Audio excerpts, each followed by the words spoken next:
Welcome everybody to another Friday Fundamentalist Fails. It's so good to see you all. And it may not be your Friday, I get you. Maybe Thursday night, could be Thursday afternoon. I'm not sure. Anyway, we're here. We're looking at another Fundamentalist Fails episode where we look at the sometimes crazy, sometimes hilarious, sometimes just zany world of religion.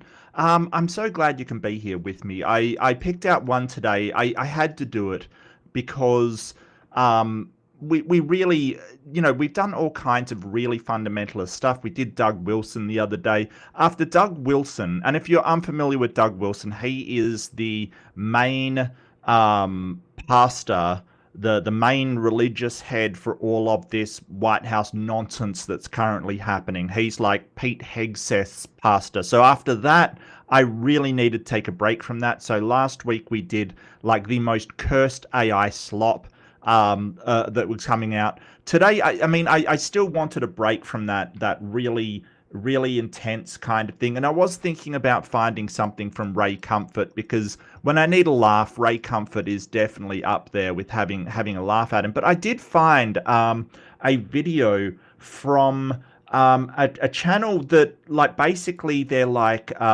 explaining Christianity to atheists. The name of the video is Christianity Neutrally, like in a neutral way, like, so, the neutral zone, um, Christianity neutrally explained for atheists. So I'm like, I'm an atheist, I'll buy it. What is this all about? And I don't know. It's funny, but the channel was Ready to Harvest, and I don't know. I don't know whether I don't know where they got this name from, but Ready to Harvest, I don't know if it sounds like an agricultural YouTube channel or a horror YouTube channel, but it certainly doesn't sound like a religious YouTube channel. Maybe that's something that I've missed.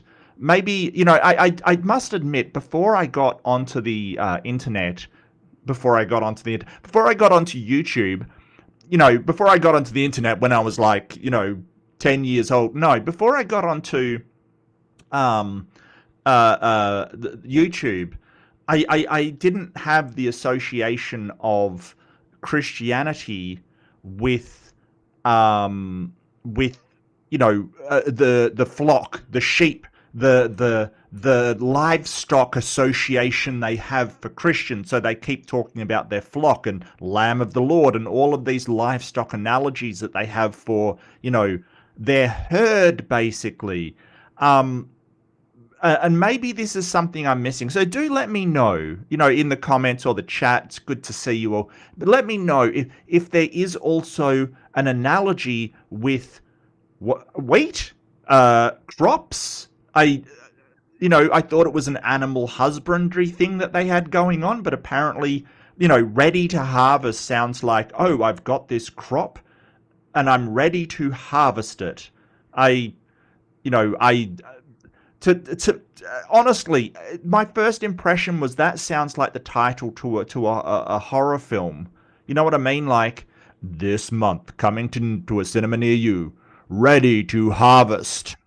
You know what I mean? Like Children of the Corn kind of thing. I don't know. It just sounds like that to me. I may be an atheist dummy, but if you're an atheist dummy, don't fear. Don't fear. We do have an amazing introduction to what Christianity is. But before I get really started, what I wanted to do, and I hope you can bear with me, I do have a friend doing a debate in about 24 hours. He's moderating on Skeptic Haven, and it's a godless engineer debate. So I might throw that in chat and pin it. Because I really think that this should be a good one. And I was asked by the moderator to just share. So I'm going to share this. I'll do a bit of plugging near debate. And it's over on Skeptic Haven, which is always a good time. I will pop that and pin it. There we go. There we go. So I'll pin that up. Look, I am trying to get more debates. It's hard. Last person I talked to was a pre-sup who wanted to like do is naturalism the the best explanation for logic, and I'm like, yeah, but I want to examine his worldview as well. I never heard back from him, so it was just, yeah. It seems like people don't want a fair debate, a fair, even, back and forth. Fair, even back and forth. So good to see you all. But I will get this started. So if you are a dirty, ignorant, ignorant atheist that doesn't know anything, like me, I'm obviously an ignorant atheist that doesn't know a damn thing. We have, that is not the thing that I want. That's the, yeah, that's much better. So this is from, as I said, the ever gone to Debate Hub? No. What is Debate Hub? What is this Debate Hub? Look, Jester, hit me up on Discord. Hit me up on Discord or something. Hit me up. Hit me up. Send it to me. Yeah. Yeah. Yeah, just shoot it over. I'm happy to hear from it. I need like I need, what do I need? I need help. Like, let's face it, I need help. Look, I need a what do they call it? Like a promo person, like a barker or something. Like somebody that goes around and goes, "Oh, you want to fight? You want to fight? I know a champion. You want to fight?" That kind of thing. Debate hubs run by Cheesh and Chong. I don't know. I don't know. Anyway, let me know. Let me know. But yeah, this was funny. I just sort of Dapper Dinosaur's goblin friend. Okay. I mean, I like Dapper. Dapper's cool. Dapper's awesome. Dapper seems really reasonable. So this is what is Christianity. So we're going to learn what Christianity is today. Because I don't know. Because this is for atheists. So, prepare yourselves. All right. Just prepare yourselves. Gird your loins, because we're all going to find out what the hell Christianity is today. What is Christianity? A lot of videos either have an agenda to push or assume you know a bunch of Christian jargon, or these videos just have a lot of inaccuracies because of the limited knowledge of the video creator. Wow, first thing he's doing is throwing shade on all the other Christian explanation videos. That's a strong opening. They assume you know jargon, or they've got an agenda. It's the Christian agenda. Absolutely. Look, I'm neutral where it comes to, but this is apparently explained neutrally. So let's see how they do. This video will have none of that. I'm going to assume you're a lifelong did that have a disclaimer down the bottom? Yeah, nobody's perfect, but I did my best. I've been studying this for a while. Okay, well, I like that he's got a disclaimer, no inaccuracies. Or what he's trying to say is he won't try to make inaccuracies. I appreciate it. I appreciate the disclaimer. To assume you're a lifelong non-Christian and just want the facts about what Christians really believe and teach. That's me, yes. I am a lifelong non-Christian. So, yeah,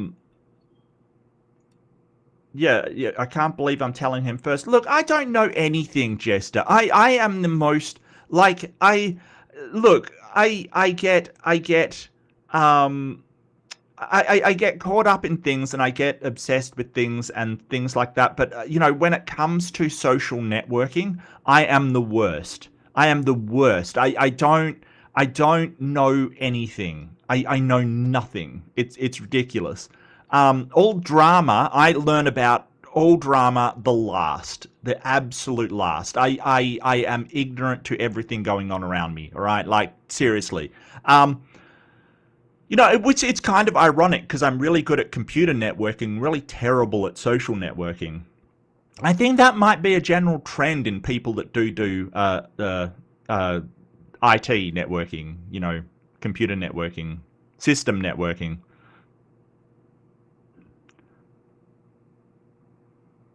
I did know. Sherba Mate, yeah, I did. Hey. I knew Max when he started it. I did know about Sherba Mate.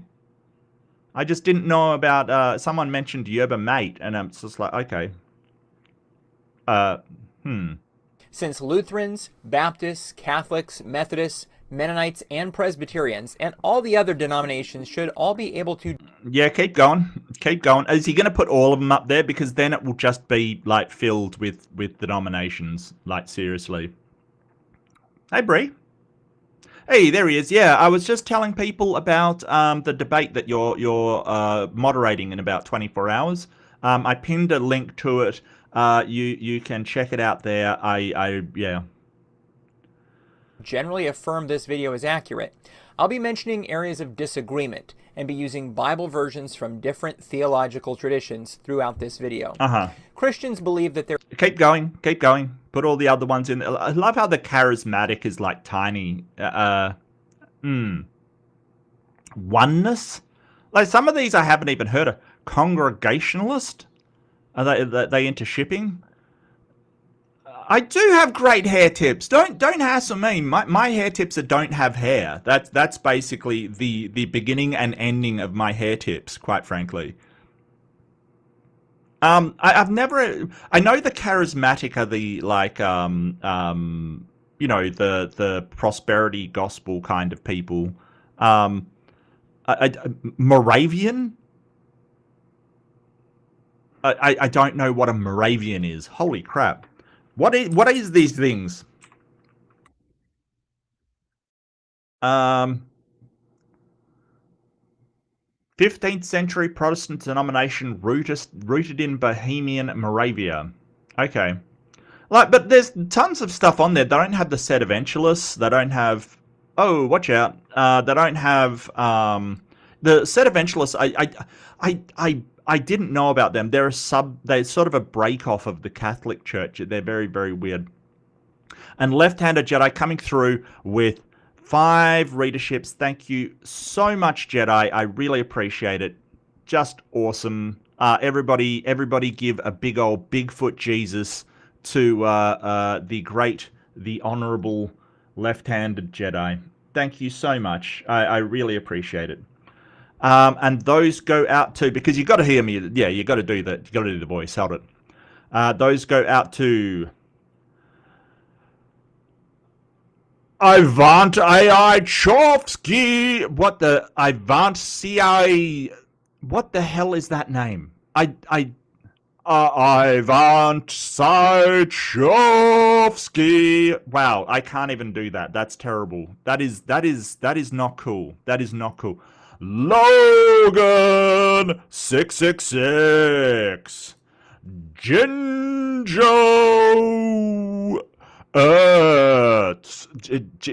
Gina. Oh, okay. I missed the end. Gina Gortz. Benja Thinker. False narrative. Colts. Winners, chicken dinners. Enjoy your emotes and other benefits. Yes, the Bigfoot Jesus. Thanks, Saf. The Bigfoot Jesus is, yeah, big Bigfoot Jesus for you there. Left-Handed Jedi, take one of those. Call me in the morning. Thank you so much, though. I really appreciate it. It helps so much. Ladies and gentlemen, Left-Handed Jedi. Fantastic. Okay, but yeah, that's awesome. So, the next member stream, I think, is next week. Next week is the next member stream. I'm so glad it wasn't this week. I was feeling terrible yesterday. I won't lie. I was feeling absolutely terrible. My water heater broke. I've been watching the news. This entire thing is just terrible. Just terrible. Don't watch the news. Well, watch the news, but do tap out before you feel like crap, because seriously, I hung in there to watch the news, and wow, it's absurd. Anyway. There is one God. By Yes. God, Christianity refers to an uncreated personal being. Personal, meaning that God is not a force, but has personality. Well, yeah. Yeah. I don't know about have personality. I mean, there's some people without personality. Like, it just means that it is a person. It is a thinking agent with, some sort of agency, and is also, yeah, I guess you could describe it as that. I'm not sure. Um, I feel like there's better ways to describe it than that. Personal God.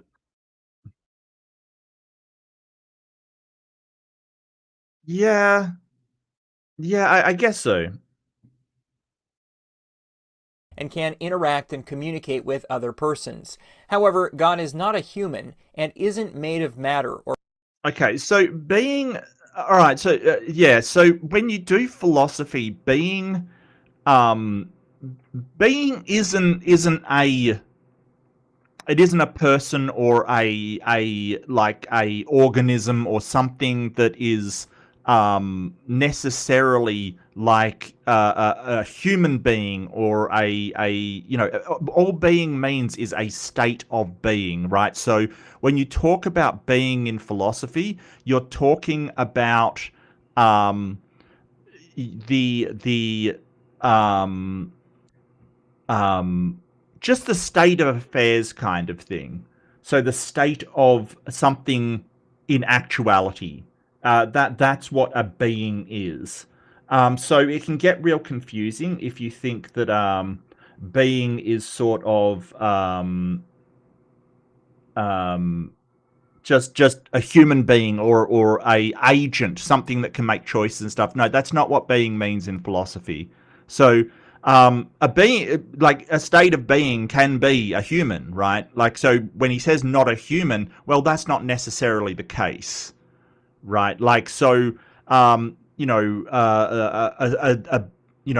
being that created the being that caused the universe to be here is not necessarily like a person or a personal force or a personal entity kind of thing. It just means a state of affairs.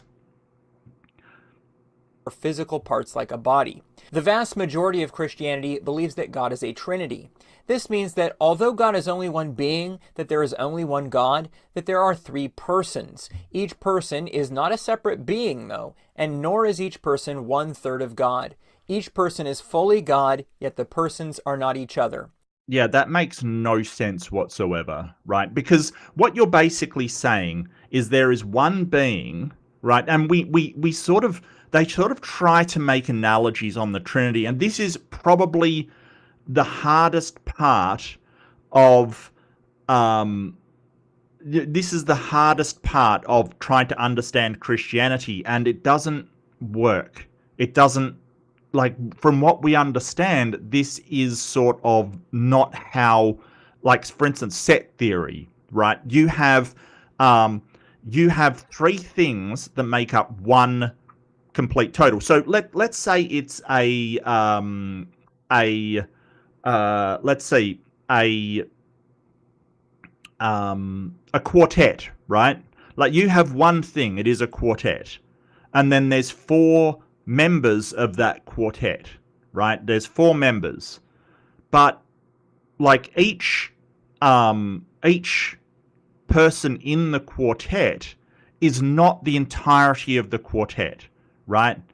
Um, do you understand what I mean? It's like if multiple cows make up a herd, each cow can't be the entire herd by itself. This is how set theory works. When you have a number of instances of something, a number of units of something that make up one thing in total, then if you each one can't be the entirety of it unless it's just one, right? So if you're basically saying, hey, um, um, there's one person, they're a solo act, right? They're a person and a solo act. Then yeah, one person is fully the solo act. It's 100% the solo act, right? If you have a quartet, then each one person can't be a quartet, right? Like each one person is 1/4 of that quartet. That is how things work. That is how things work, right? That is how everything works. And they try to say, oh, but um, if you have an arm, that arm is you, but it's also just part of you. And it's like, no, that's just part of me. Like it never will be the entirety of me. Nothing works like this, that you have part of something that's, if you have three things that are each fully gods, then you should, according to all logic, have three gods. But no, they say it's one god. And each is part of this god, but each isn't a third. They're each 100% God, which is wild. So you either have three gods, or you have three things that together make up one god. The Trinity does not work. Now, if you think I've violated my initial claim because I'm making this too complicated, I will say that especially many Christians who are not preachers have difficulty explaining and understanding the Trinity. Yeah, they have difficulty explaining and understanding the Trinity because it makes no logical sense whatsoever. That's why they have trouble explaining and understanding it. It's because every single time, like the way that we understand numbers and the way that we understand categories of sets is just completely violated by this thing. It is like saying, well, I've got I've got a trio, but each member of that trio is fully the trio and not a third of the trio. They're each fully the trio and they're not each other. I'm sorry, what? I'm sorry, what? Like even if you have something like conjoined twins, for instance, right? Conjoined twins, people that are attached to one another, you wouldn't say that they're each fully the conjoined twin. No, together they're a conjoined twin. Separately, they're just one person. One person.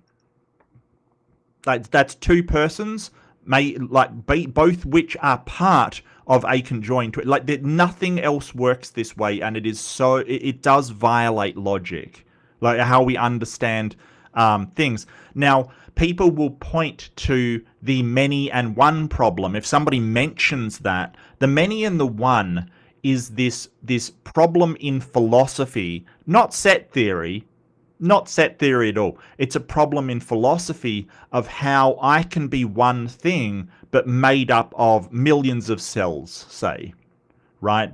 Like I am millions of cells and millions of, synapses and atoms and things, but I am simply one. And set theory covers that. It basically says, well, those atoms are a part of me. And if you take one away, then it's basically still the same me, but you're taking a part away, not an entire thing of itself. So the many and the one problem is simply a philosophical problem. It does have problems there, but it's just one of those philosophical problems that doesn't appear to have an answer. But having a god doesn't solve that problem. However, most Christians would say this in itself is not surprising because God is a greater being than human.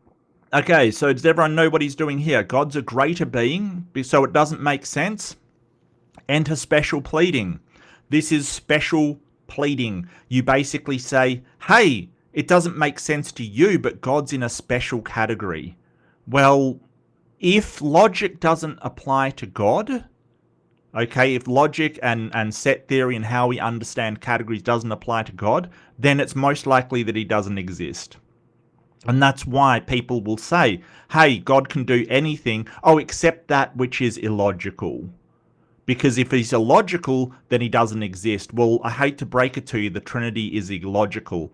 Either something is one thing or something is three things. You can't have both. You can't have, because the problem here is that you're basically saying that God is one being, but three persons. Those persons are not separate beings. Well, then they're a part of God, but you're saying they're not a part. They're each their own God, but they are also separate beings. That makes three of something. But they will just argue no, which is weird. It doesn't make any sense. Humanity, and it would be foolish to think we can fully understand him. Now, you'll note I said him there. Generally, Christians don't believe God is male. He does not have a sex and is not a sexual being. However, the way Christians believe God has told humans about himself is through a book called the Bible. God does not have sex. Yes, that's one of the first things I should learn about Christianity. Okay, that's essential. Essential. You know, that's required reading. God does not have asex. I'm sorry. I thought it said God did not have sex. Well, you know, each to their own. Wow. All right. So, God non-binary. It turns out. I would disagree that most Christians think this. I think that most Christians would say that God is a man because patriarchy and stuff. So I don't think that. But you know, but does he have a gender? And so these are the questions we got to ask. If God's not male and God does not have a sex, but you're still assigning gender, does that mean gender is independent from sex? Just saying. Just saying.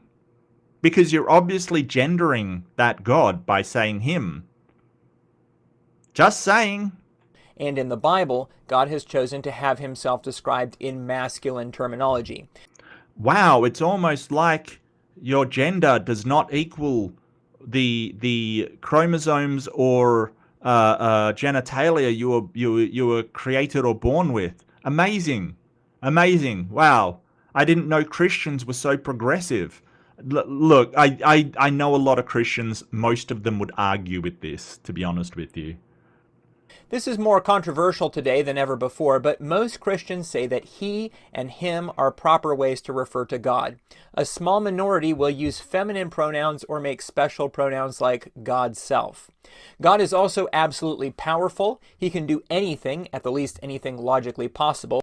Yeah, and this is the problem. When you start to say, hey, he can do things that are not logically possible, then when you start to violate logic or how the universe works, then it's more likely that they don't exist. So, you know, it's very strange. You sort of, I was having an argument with someone the other day. This pre-supper that challenged me to a debate, and then I never heard from him again after I rejected his first proposition. But I think that, you know, when you sort of say, hey, when something isn't logically possible, we can imagine that stuff, right? Like we can conceive of logically impossible things. And that was my point. Like when I sort of pointed out that, hey, we can you know, we can create abstractions and conceive of things that are not logically possible, like a square circle.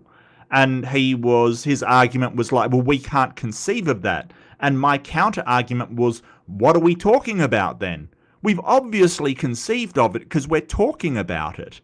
You know, like we don't have to visualize it, but we understand the not only something logically impossible, but also that it is logically impossible, right?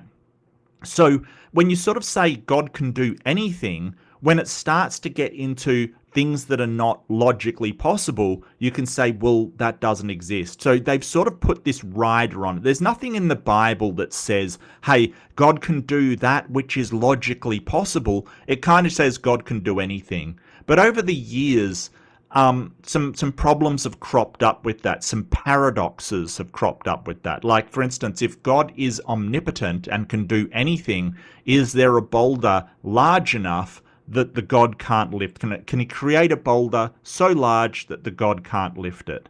right? So if he can't, then he's not omnipotent, if he can't create that boulder. And if he can create a boulder so large that he can't lift it, the inability to lift it means he's not omnipotent. So this is their way around it. Like, so basically, God didn't do anything except paradoxes which show that he doesn't exist. Although some Christians say he can also do... Logically? No, it does, Robin. Logically possible means it does follow the laws of logic. No, that's exactly what it means. That's exactly what it means. The laws of logic. So basically that it doesn't contradict any of the laws of logic. Logically impossible things, and God is perfectly loving, perfectly just, good. Christians would say that what it means... Yeah. Most of them think that, yes. But I do notice that perfectly loving. A lot of them have a lot of asterisk after that. You know, like, unless someone sins against it. Or someone, you know, someone needs righteous anger, or someone does something, you know, there's a lot of asterisks that a lot of Christians put over that perfectly loving kind of thing. Yeah.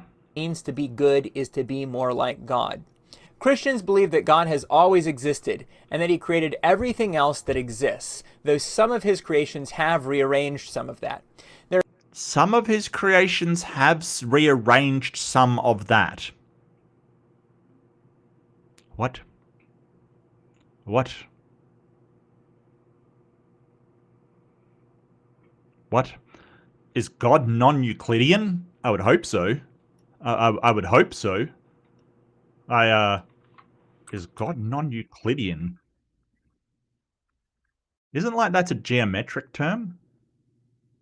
Like, you know, I would hope that God doesn't adhere to geometric patterns. To standard geometric patterns. Yeah.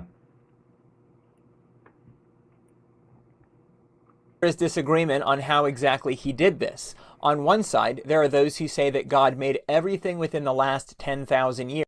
Yeah, the young Earth creationists, who are right up there with flat earthers, in my opinion. And I hate to be that sort of harsh on them, but seriously, it really is that, you know, flat earthers and young earthers, they really do have about the same level of evidence as one another. They really use the same arguments. So, yeah.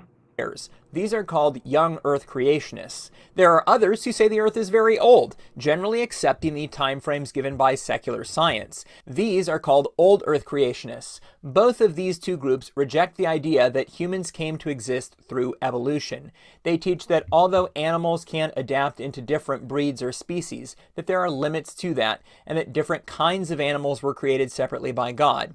Likewise, humankind was originally created as two people. Those two people were named Adam and Eve. Old Earth creationists sometimes believe that the creation of the animals was millions of years ago, or that there was a previous set of life on Earth, and then it all died off, and God reset everything and made a new creation. But many teach that although the Earth itself is old, God created the current set of humans within the last 10,000 years.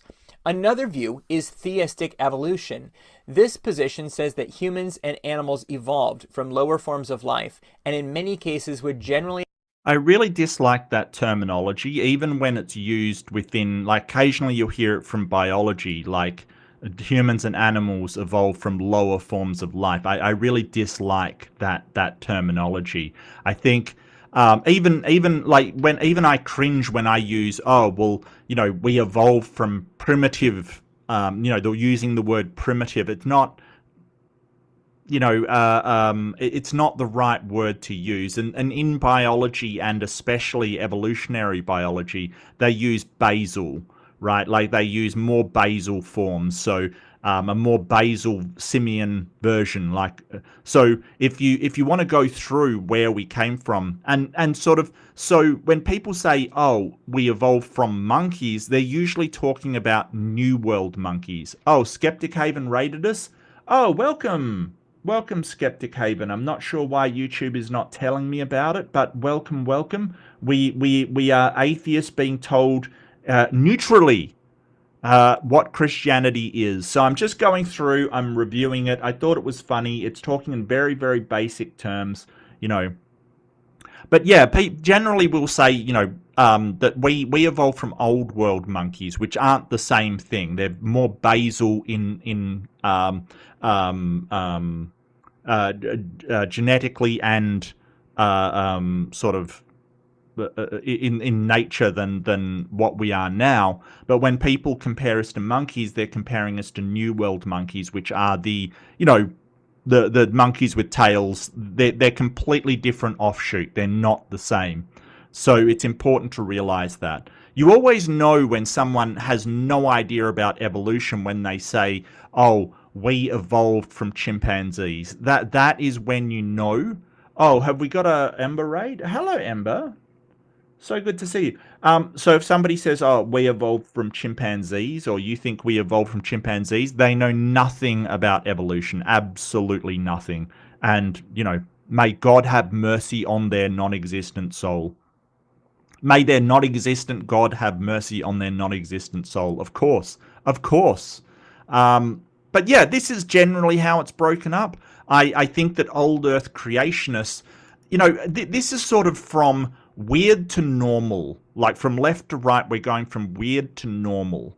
Because I think that somebody that accepts like evolution that's just science. That's accepted science, has been for hundreds of years. It really has just accepted science. Well, I mean, old Earth creationists, they still have problems because you've got Y chromosome Adam and mitochondrial Eve, and they come from, like, when we trace back their genetics, we come to different dates, different times in the sort of history of the planet.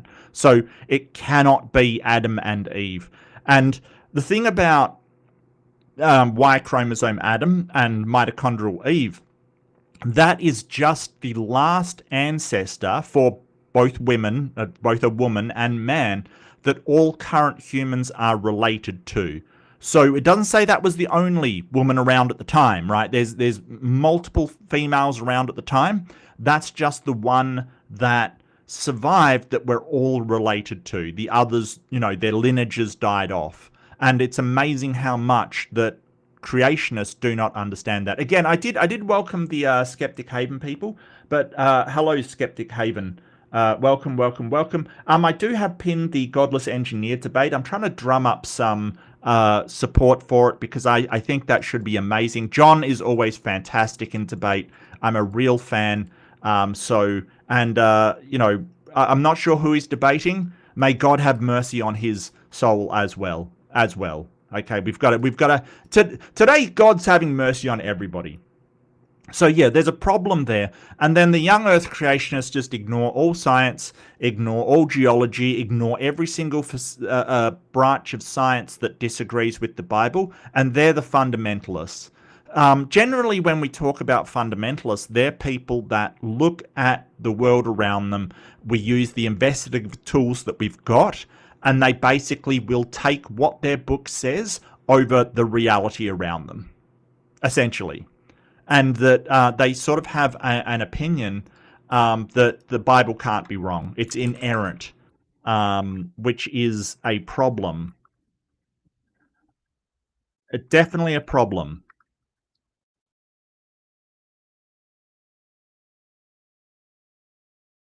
All right, keeping on going.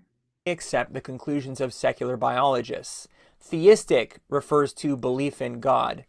Well, so here's the thing. There's very few biologists. I'm not saying they're not out there, but there is a tiny proportion of biologists that will go, even Christian biologists that will say, "Hey, evolution is wrong." There's a tiny amount of them, and generally they are your answers in Genesis people and your stuff like that. So when say secular biologists, it just means biologists in general, because the opposing viewpoint is so small. It's just they're so loud, incredibly loud.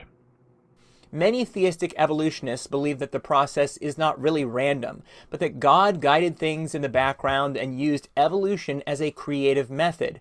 Others may say that the process was overall unguided, but God set it off by causing the Big Bang, for example. Yeah, and the great thing about that is that's completely unfalsifiable, right? Like if you have a omnipotent, omniscient force in the background guiding everything that you can't possibly investigate, then you can sit with the knowledge that, hey, that's unfalsifiable. You can't possibly show that it wasn't a god guiding all this stuff. But the question becomes, like, why should we believe that is a god? There's sort of unfalsifiable. I could claim that it's a invisible, intangible, magical dragon doing it, and that that uses its magic to stay hidden. You can't falsify it because you can't investigate it. So these unfalsifiable claims that we get, it's not even worth, and until we get a mechanism for trying to show it, it isn't even worth acknowledging it as a valid claim unless they give us some way to investigate it. Let's briefly talk about the Bible. This is a book written by many authors over a long period of time, compiled into one. It is also divided into two main parts called the Old Testament and New Testament. Yes. I don't disagree with any of this. Definitely written by many authors, written over a long period of time. We can tell, like, Moses definitely didn't write all of the Old Testament. There's no possible way. There's no possible way. The New Testament, we don't, I do like this because he says it's neutral. Yes, it's written by many authors, written over a long, but we don't know who the authors were. We've got no idea. We can make some guesses, and the early church sort of says this was written by Moses, and this was written by Luke, and this was written by Mark, but there isn't any real substantive evidence for that. For instance, Luke. It's said to be written by Luke because it's written in a very... Luke was supposed to be a scribe or a clerk kind of thing, somebody that dealt with tallies and numbers. And they say, hey, Luke writes in that style, so that must be Luke. That is really poor evidence. That's really bad evidence. It's not like Luke was the only clerk or scribe around at the time, right? Like, it's not like you can go, well, it was a scribe, so it must have been Luke. What? There's a ton of scribes around at the time, so no, it doesn't mean that it was Luke. That's the kind of evidence for authorship that we're talking about here. I think in one of the Gospels, the author mentions themselves, which is a weird thing to do unless you're one of those people that talks in third person, like, oh, Mark feels really good about this video because Mark thinks that, one of those people, which is weird, very strange. According to most Christians, the Old Testament was written mostly in the Hebrew language, and the New Testament mostly in Greek. The Old Testament portion is also Jewish scripture, sometimes called the Tanakh, but the New Testament is not accepted by Jews. Yeah, correct, yes. Which is weird. Which it is weird.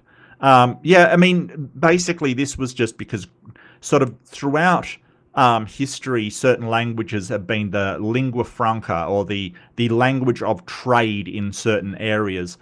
In today's age, it's English. That's generally what people trade in. And I'm not saying that English is superior. As a language, English sucks. It's hard. Its rules don't make a lot of sense sometimes. It plagiarizes a ton of other languages. English sucks, but it just happens to be the general language for trading kind of thing. The language that has been culturally acceptable. I think that maybe in the future, or maybe Chinese, or Mandarin, or probably Mandarin or Cantonese will be the lingua franca, presumably, after English, if it ever... Look, I'm getting sidetracked, but during the time of the New Testament, Greek was the lingua franca, was the standard language for trading around the place. So, that's what it was written in, which is weird. Just because why is God set to one language? Why couldn't he have written it in every language perfectly translated? And some of the problems in it have been translation problems, which you wouldn't think a God would be limited by, but there it is. The first book of the Old Testament is titled Genesis. It Some of the is. things in this book include the creation story, the story of a great flood where a man named Noah takes his family and animals on the boat while most of the people are drowned, and the story of people building a tower where they want it to raise up to heaven, but God interrupts them by causing the people building the tower to all speak different languages. Yes, Jedi. Tangents in the chat. I get it. Tangents in the chat. Look, I didn't promise that I wouldn't get sidetracked today, okay? I just said I was in a good mood, all right? I didn't say I wouldn't get sidetracked. I just said I was in a good mood. Interestingly, this arc is not the that is not the arc in Kentucky, by the way. If you can see, that's actually moored. There's a dude that built an arc, to show that it could be done in the Netherlands. But if you look at the bottom of the boat, he's actually put a modern sort of thing there because, of course, the ark wouldn't float by its damn self, right? And he probably had like safety things to adhere to, but I seriously. Yeah, this does not prove that the ark would float. And there's a lot of different apologetics around the ark. It's absolutely terrible. I keep seeing them. People kept getting fooled by them. It's really terrible. It's really terrible. Tower of Babel, that story makes no sense. How do you build a tower to heaven? And why haven't we found it sending shuttles into space? I don't know. Very, very strange. Sounds like a legend to me to explain why people speak different languages, but hey, that's just me. I'm a dirty atheist, and apparently I've got to be explained what Christianity is in a very basic way. Different groups of Christians view these stories differently. Some view the stories as literal historic events. Yeah, and they're the fundamentalists, and to be honest with you, they're kind of batshit crazy. I saw somebody sent me, I think it was Justin. So Justin, I know you're in chat, being a menace as usual. He sent me a video of Fox News just like a day ago, putting up that the one of the sites in Turkey, I think it's the Durupina site, is, they've scanned it and found chambers underneath, so it must be the Ark. It's ridiculous. That site's already been evaluated, and it is a natural outcropping. The thing is, it looks like a boat. Hang on, I'll find the video kind of thing and share, because it gets ridiculous. Like, it really is ridiculous. This site has been so very overhauled and stuff like that it's kind of ridiculous. Hang on a second. I will share this tab. So this is what the site looks like. It's the Durupina site. And it has been, look, University of California took some researchers out here because they found iron, and they're like, oh, that was the iron brackets that, held the ship together, and iron nails and things. Found the iron. No, apparently it was naturally occurring limonite. Limonite is a iron mineral that has not been processed into worked iron, so it hasn't been smelted. So it was just a natural formation. And there's actually other formations that look a bit similar to this, but they may be larger or smaller. They just found one. It had limonite things. There was some stones around that they said they were using for ballast. Not true. They were drogue stones. They were basically stones that were put up by local people. This one's been thoroughly checked out, and they, the fact that they're playing it on Fox News and this ridiculous charge towards, fundamentalist Christianity is absolutely absurd. So thank you for sending me that one. Justin, that is ludicrous. Absolutely ludicrous. And the people as real historic figures. They would say that the Bible is inerrant, meaning Correct. without error, and would generally hesitate to take something as being allegorical or non-literal. Yes, even when that something disagrees with the evidence of the world around them. When we gather evidence of the world, like for instance, the line of the pharaohs of Egypt going, us having a clear historical record in hieroglyphics of the pharaohs going throughout the flood period without break. And they ignore that. They just go, nope, nope, nope, not gonna pay attention to that. Well, it's a bit of a problem, don't you think? That the Egyptian civilization maintained itself throughout the flood. That's a bit of a thing. But most people, like most normal people, don't think it's a literal worldwide flood. They think that it's a story. The problem with inerrancy, and I do not have any belief that is inerrant, right? Like, so all of my beliefs are provisional. So, if I get some kind of evidence coming in that shows, that Australia is not real, right? Like, so all of my beliefs, I might be 99.99999% confident of something, but I always, as a skeptic, I always have that, well, I could be wrong if the evidence presents itself, right? I never think in those absolute terms, like the Bible is true, absolutely. It cannot possibly be wrong. I would caution people not to think in those terms. Like, I am 100% right, I cannot be wrong. There is nobody easier to fool, there's nobody easier to take advantage of than somebody that thinks they can't possibly be wrong. So I may be very, very confident in my beliefs, but I always have that tiny bit of wiggle room to say, hey, if I'm proven wrong, I'm proven wrong. And I think that Christians I've talked to seem to have a hard time with this. They sort of go, well, if you think you can be wrong, then you're not 100% right. You've got that wiggle room. But what I would say to that is, being absolutely confident, being 100% sure that you're right, doesn't actually make you right. It just means that you think you can't be wrong. Right? Like, being confident in something doesn't automatically make you right. It doesn't matter how confident you are in it.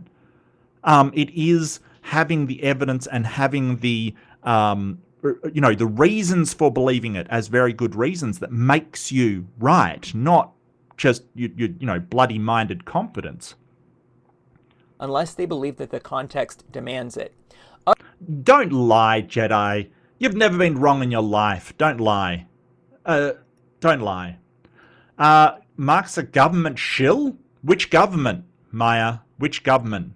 That's the question. Am I an Australian government shill, or am I or is there only one government? Is it like world government? People have questions. Other Christians view these as being stories to teach spiritual lessons rather than literal events. One important part of the book is the story of Adam and Eve. Okay. You know what? I think that if this... Okay, I have questions, right? I have a lot of questions. Number one, why is this guy hanging in the tree? Like, what am I looking at here? You know what? If I was naked in a garden and this dude appeared in a tree, I wouldn't just not be talking to him. I'd be like, I'm out. I'm out. That is some weird ass green energy right there. That is not cool. That is not cool. New Zealand shield promoting the false belief that Australia is... You got me. You got me, Saf. You got me. Just get me to say fish and chups. Or get me to say I'm cleaning my dick. My dick got real dirty, so I had to clean my dick. It's the first Keebler elf? I think you're right. I think you're right. And I mean, the flamingos just don't care. The flamingos just like, no fucks given. I don't... You know, it's weird because you got normal animals and then you got this cursed monstrosity. I feel like the snake is being done dirty in this one. You know what I mean? Like, I think the snake is being done real dirty. I think, you know, we got to get some better PR for snakes. And look, this origin story, it's so, you know, it so reeks of mythology, right? Like, how do we explain why snakes bite people? Well, here's this creation story. Human beings created directly by God. God put them in a beautiful and large garden. Is the Australian Christian God upside down? No, absolutely not. The Christian God is always right side up, no matter which way they're facing. I know that doesn't make sense, but neither does the Trinity. So there you go. Called Eden, and told them that they could do whatever they want and eat whatever they want, except they could not eat the fruit produced by one tree, the tree of the knowledge of good and evil. However, a talking snake in the garden convinced... Yeah, I love how he has to point out that's a stylized artist's interpretation. That's not what the snake looked like, people. That's stylized. Yeah, it's good that you pointed that out because that is cursed. That is absolutely cursed. That is an experiment gone horribly wrong. No. And she's like, oh, you look like a fine person, Robin Goodfellow. And I must say, with this creation story is really weird. It's a really weird one because it sort of frames the snake as the deceiver and God as the good person. But in the story, the snake actually tells the truth. God says the day that you will eat from the tree of knowledge of good and evil is the day that you will die, right? So he says you'll die.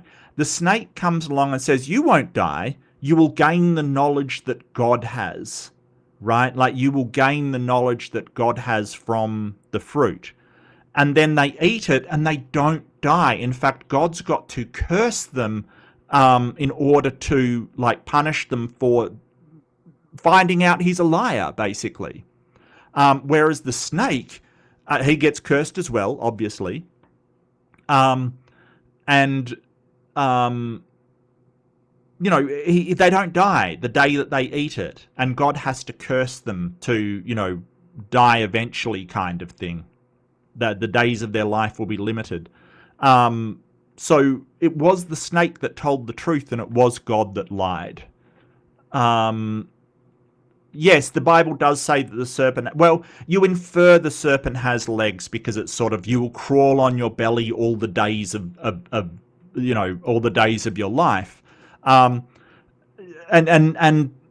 you know, which meant that the snake did have legs, which I'm glad that the artist didn't draw that, because that would have been even more cursed.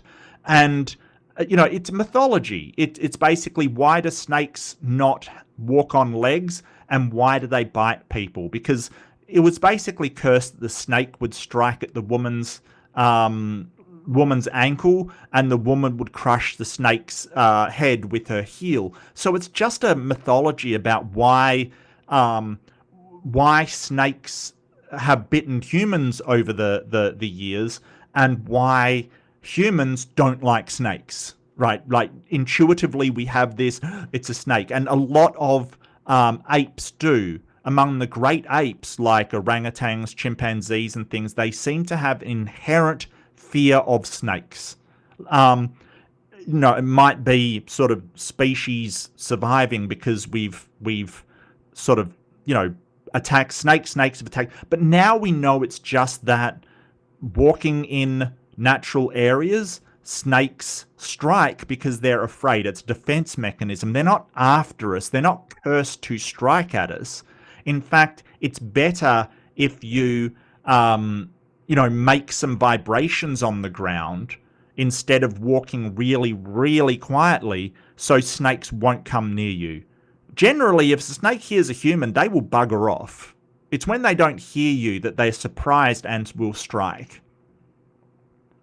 Eve to eat the fruit, and she gave it to Adam, who also ate. This was the first sin.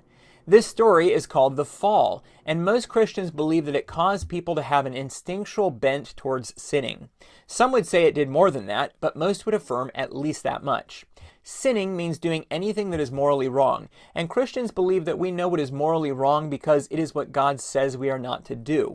Yeah, and that's a problem.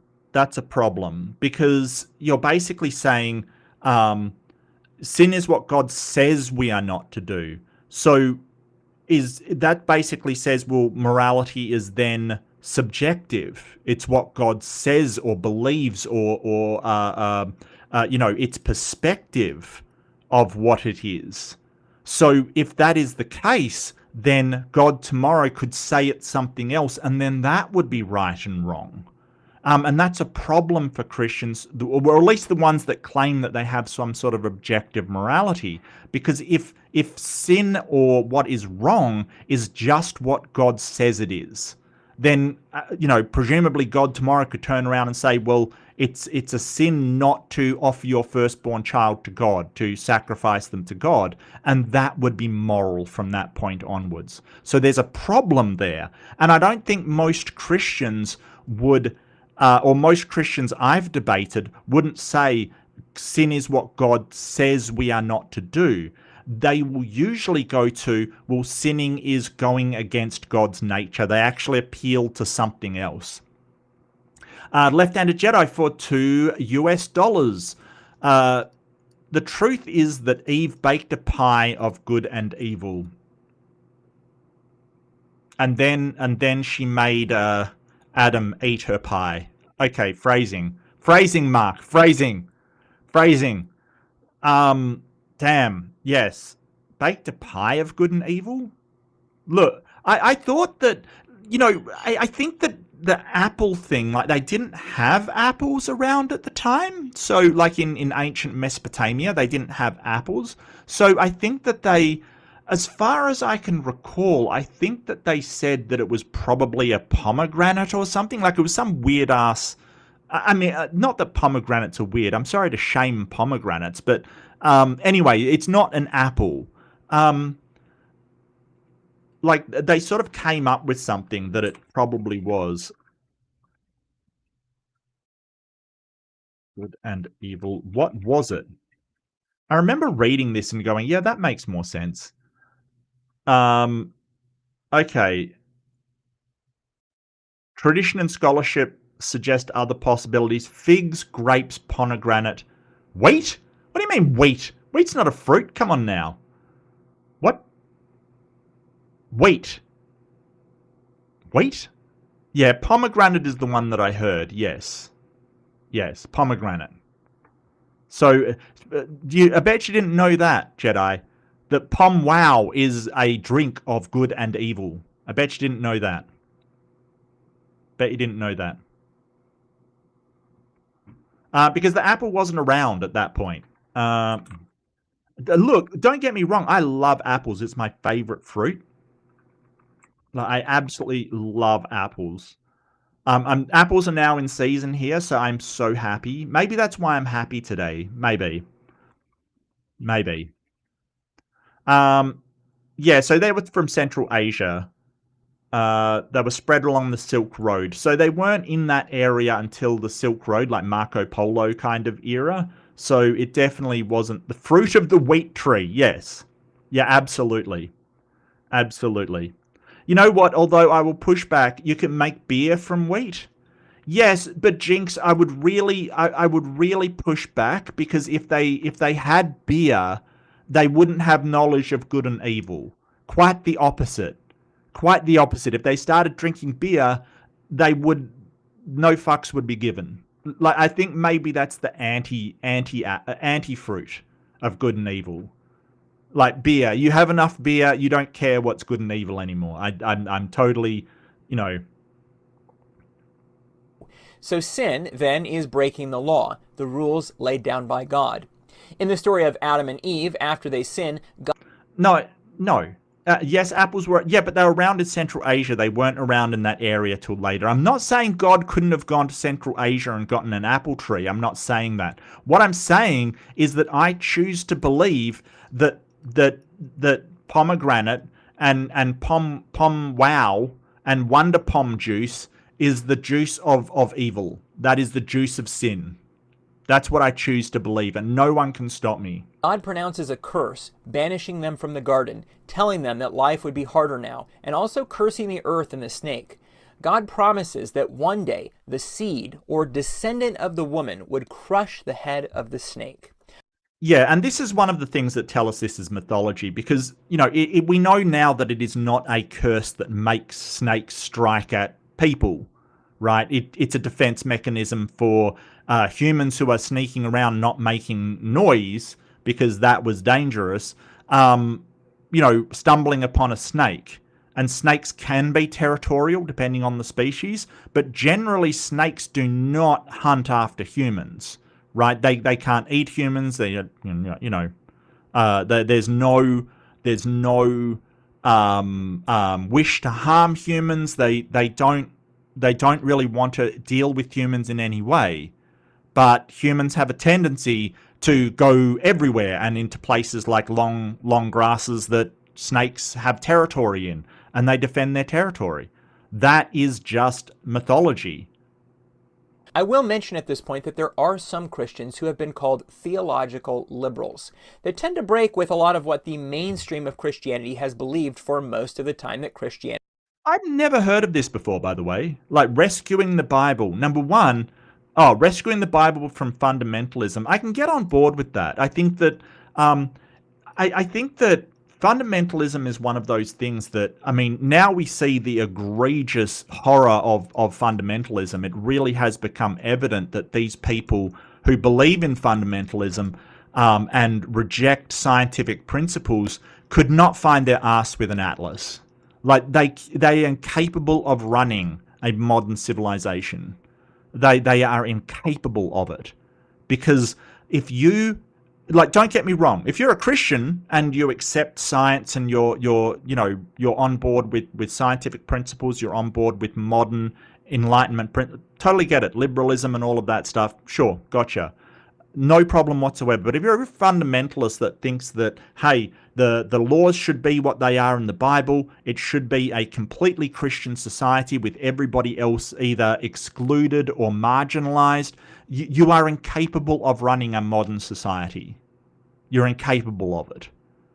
So we have seen the effect that fundamentalism has played in this last US government, and they are so bad they cannot run a damn thing. Everything's falling apart because you just cannot run a modern society like a 8th century church.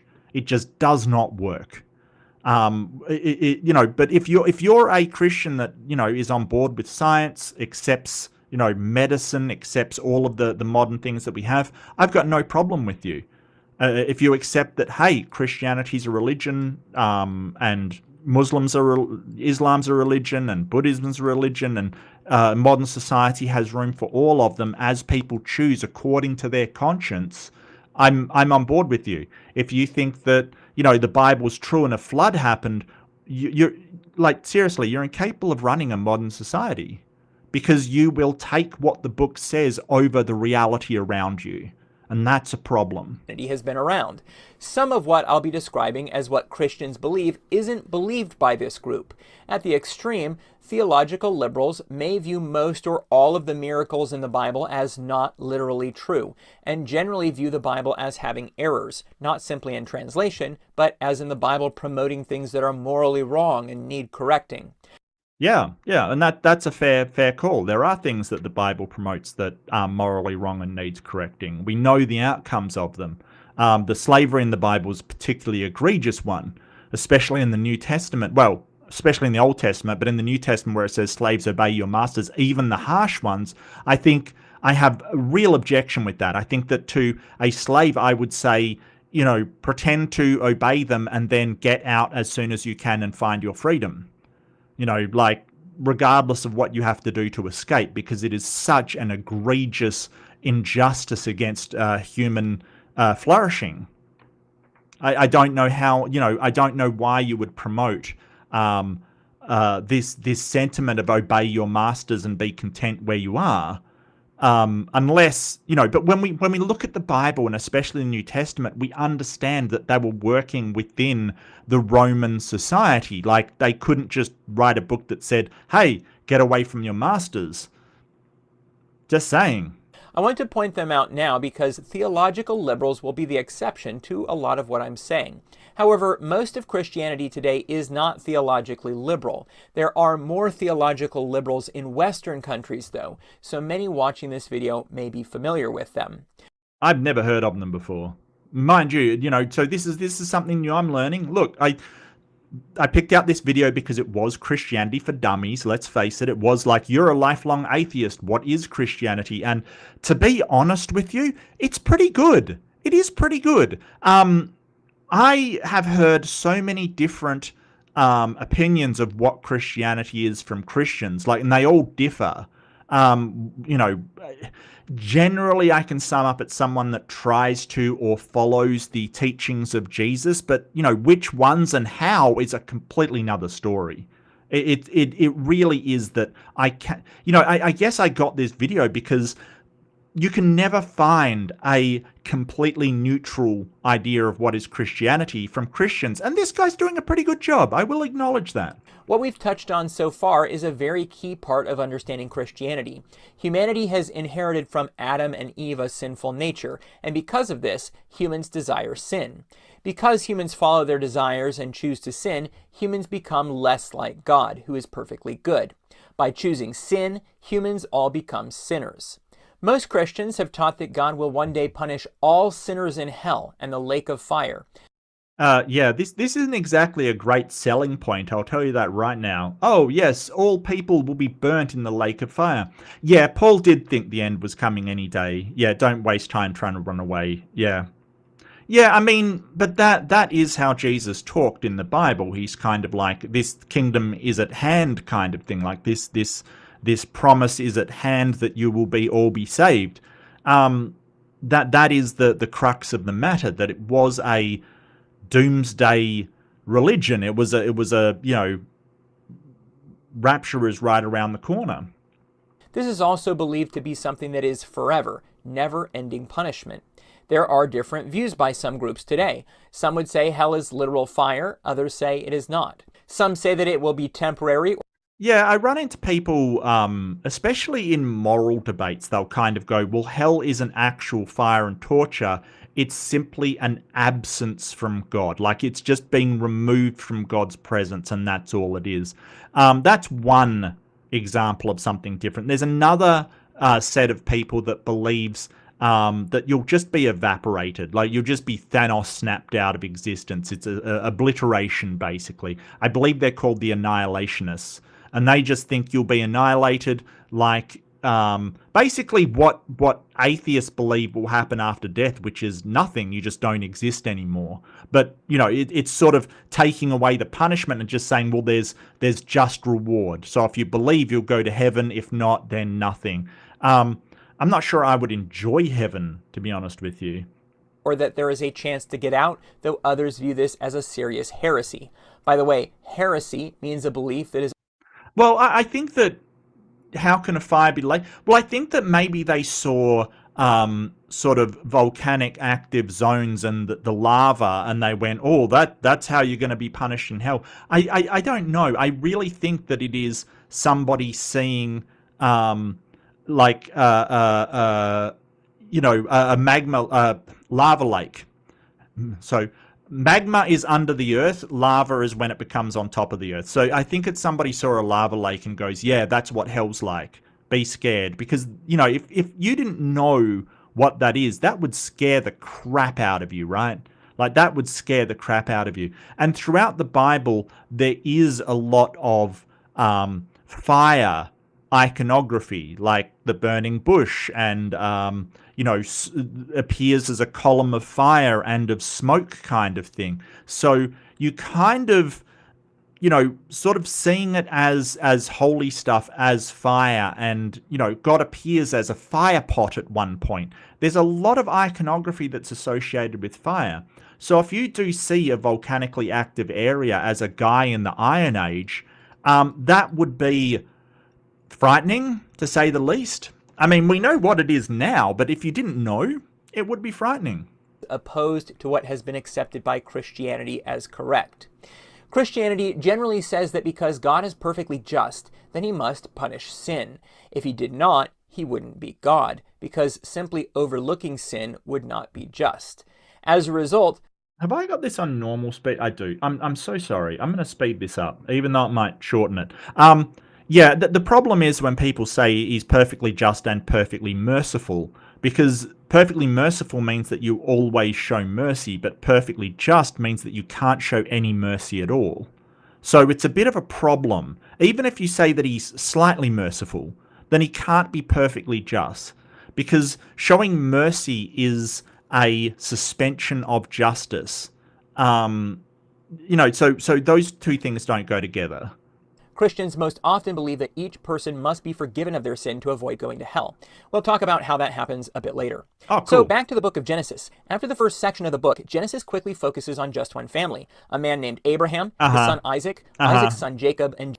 Well, that's not entirely true. That's not entirely true, Mr. Neutral Christianity. Isaac was both his son and nephew.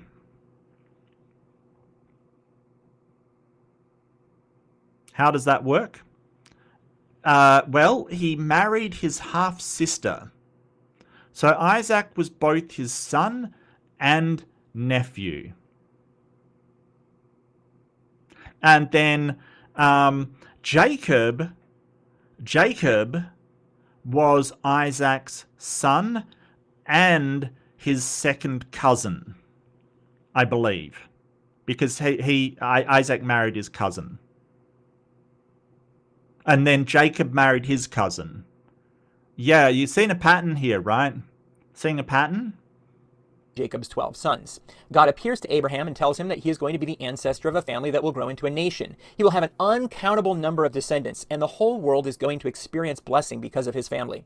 Long story short, Abraham's descendants are the Jews, or more precisely, you need to be a descendant of Abraham's son Isaac and Isaac's son Jacob. Descendants of Abraham's other son Ishmael or Isaac's other son Esau were not Jews. Yeah, and it's funny because the Islam claims that Muhammad had a direct line back to Ishmael, so that's why they're called the Abrahamic religions, because Abraham had a son Isaac. They claim, I'm not sure how Christians believe on this claim that Muhammad is directly linked to Ishmael. I think that it's fan fiction, to be honest with you. Personally, but then again, I think the New Testament's fan fiction as well, off of Judaism. So, it's always funny when Christians point out, the Quran is just them trying to piggyback off the Old Testament kind of thing, and it's like, my guy, so is the New Testament. Like, seriously.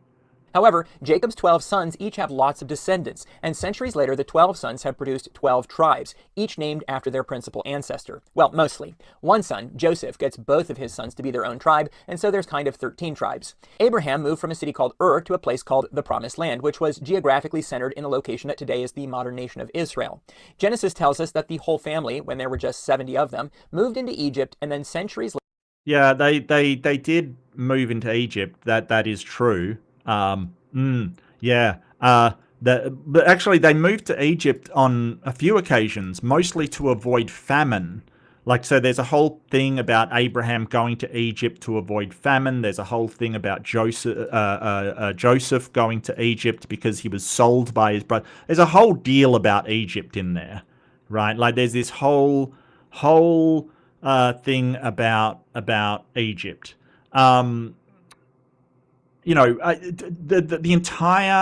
The entire Jewish peoples were not captive in Egypt. It's just not possible that they were for hundreds of years. It's just not possible. Mostly due to the lack of cultural crossover. But there may have been slaves. There may have been Jewish slaves in, or Israelite slaves in Egypt, right? There's no doubt. But they weren't all as a people held there. That isn't the case. What was likely the case is that Israel, right? So it gets kind of technical because Jacob is everything Israel and Jewish people are descendants of Judah. So, but anyway, the Israelite people were probably vassals underneath Egypt. So Egypt probably rocked up to them with their army, took them over and said, hey, you're paying us some protection money to protect you from the Assyrians and the Babylonians and everybody else out there. You know, nice country, shame if anything happened to it. Which was probably the case. And this story about the Exodus is probably the sort of a mythologic story about how they left being vassals of Egypt and then broke out on their own. You know, a lot of it is mythology, and that's okay. That's fine. It's just important to understand that you shouldn't take these things literally. Later, they came out of Egypt and conquered the people who lived in Palestine or They Canaan, sure the Promised did. Land, and that became the nation of Israel.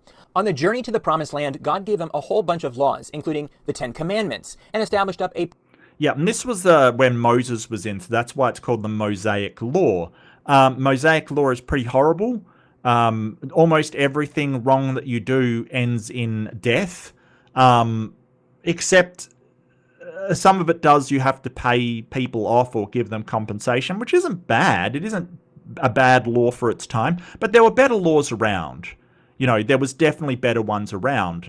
The Codex of Hammurabi is a way better system of laws. So yes, it wasn't bad for its time. It just, there was better laws around.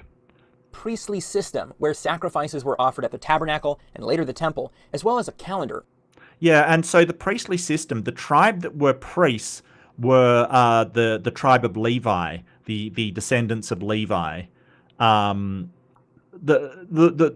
It's kind of weird how they got to become priests, because they seem to be the one tasked with slaughtering people, which is kind of a bit...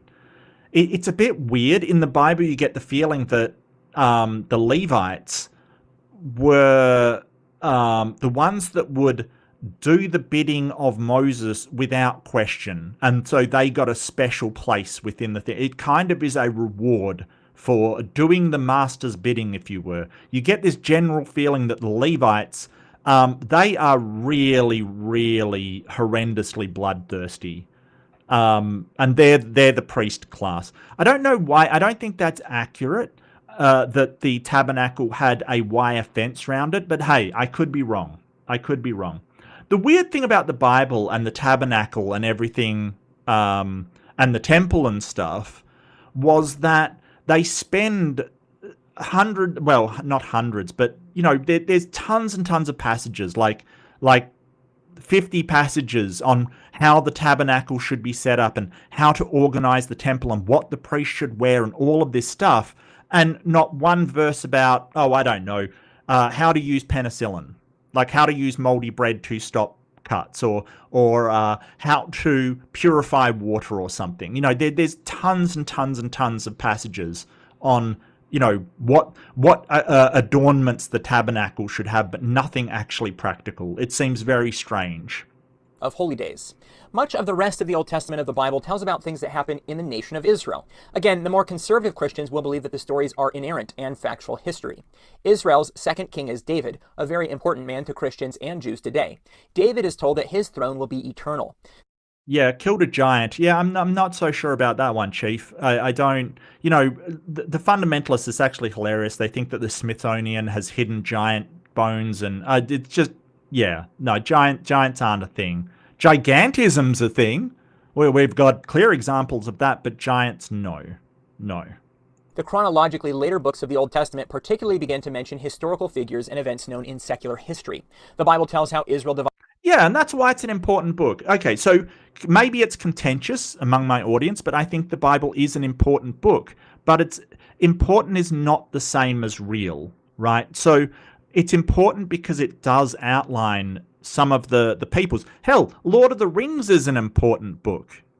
All of our sort of fantasy tropes is essentially based upon Lord of the Rings. Elves and dwarves and, you know, goblins and things. It's basically based on Lord of the Rings. It's an important book in that genre, but it doesn't mean that all the events there are real. Important and literally true are not the same thing, right? So, and it's important because it tells us a lot about the area, the way people lived. Anthropologically speaking, it's a treasure trove of, what people thought were important, how they lived, who their enemies were, what they were doing at the time, what they thought, what they worshipped. It's important.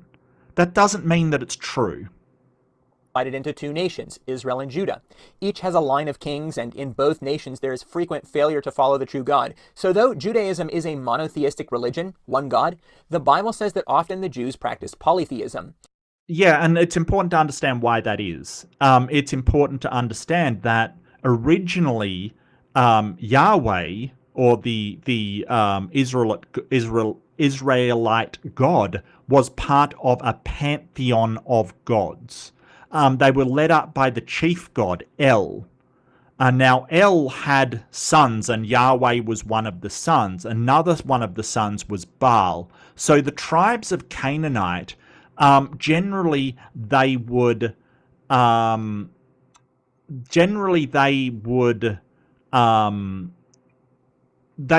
have their own god in this pantheon, much like the city-states of Greece. For instance, Greece, Athens would worship predominantly Athene, the goddess of wisdom, while the Spartans primarily worshipped Ares, the god of war.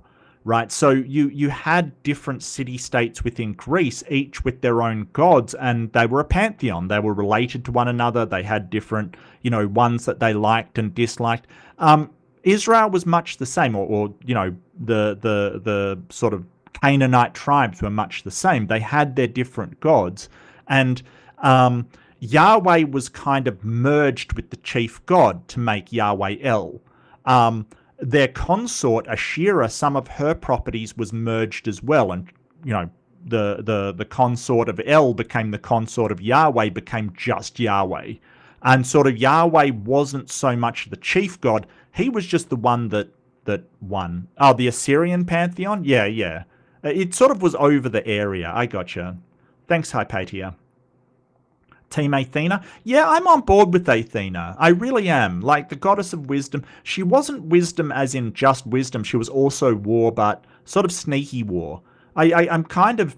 I would fuck with Athena. Yeah, absolutely. Although she did... what's really weird is she did have a temper. Because the story of Arachne... their mythology about where spiders came from and why they weave webs was that Athene, who'd invented the loom and given it to humans, she had a weave off. She had a weaving competition with Athene.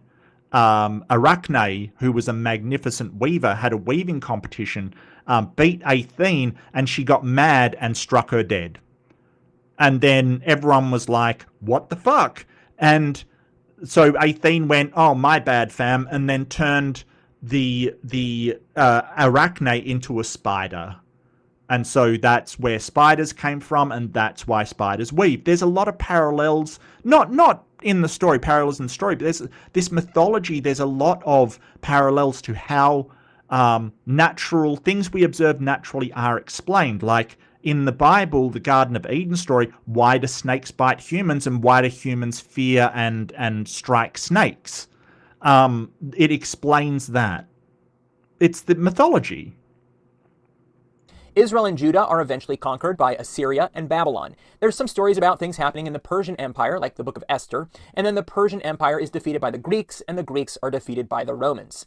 Yeah, that's sort of so Israel was kind of just a very small nation in this time, and they were sort of conquered and passed around by almost everybody.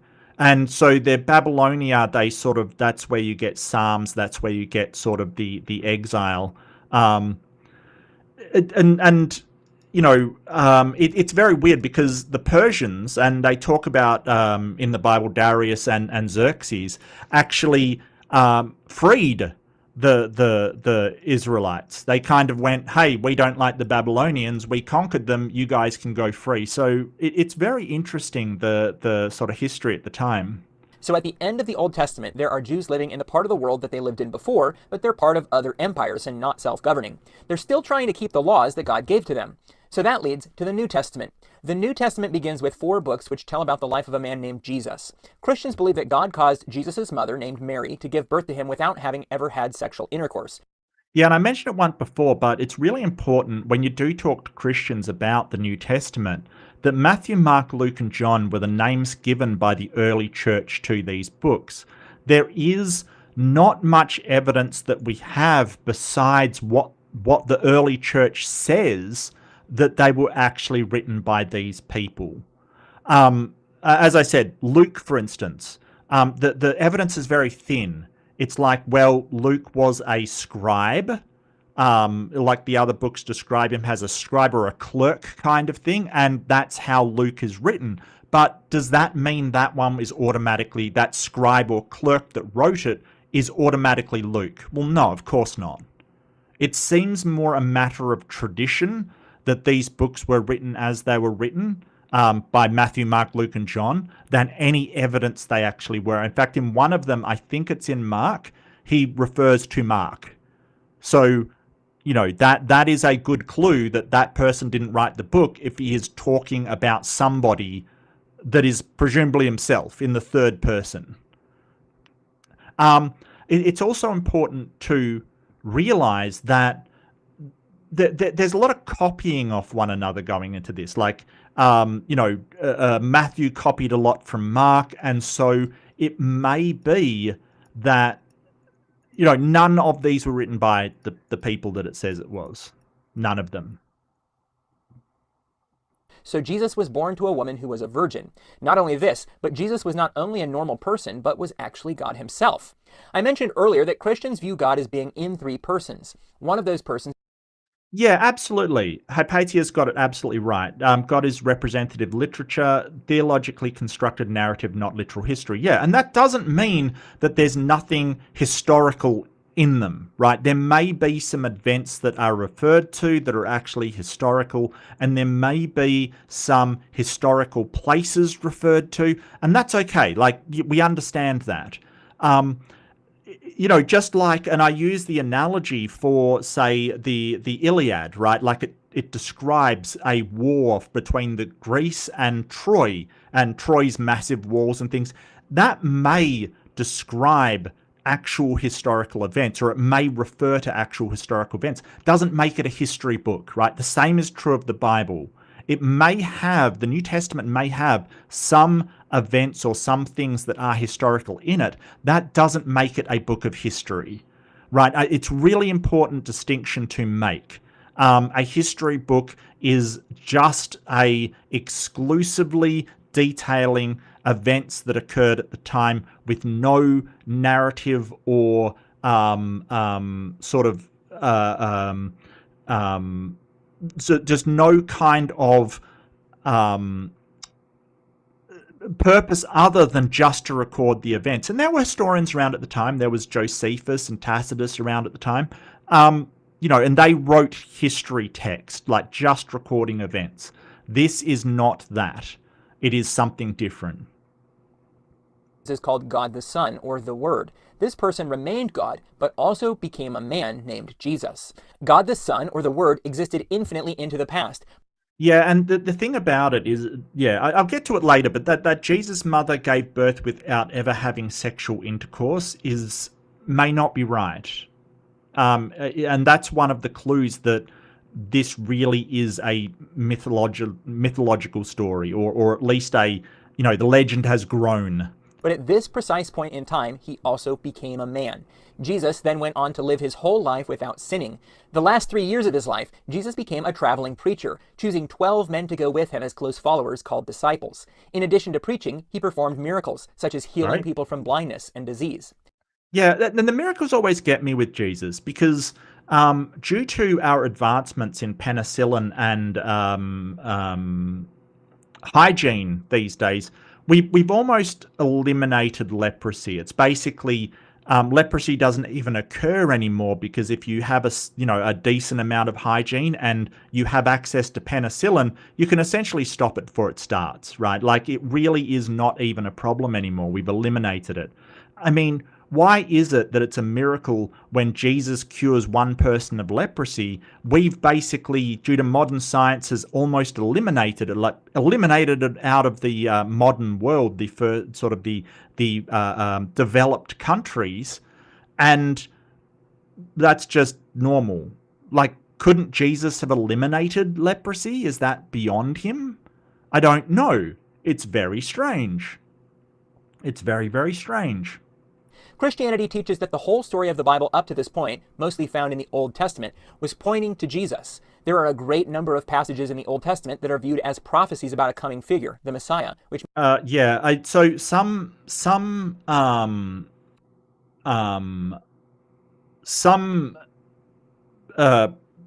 people think that a lot of the Old Testament is prophecy. Like, they'll point to the binding of Isaac as prophecy. I think that that's not mainstream. That's more a fundamentalist view. The Old Testament definitely prophesies a Messiah, but the Jewish people don't believe that Jesus is it. So yeah. Means a savior or liberator. That's the Hebrew-based word, since the Old Testament was written in Hebrew. In the New Testament, which was written in Greek. Yeah, and so this is a problem for the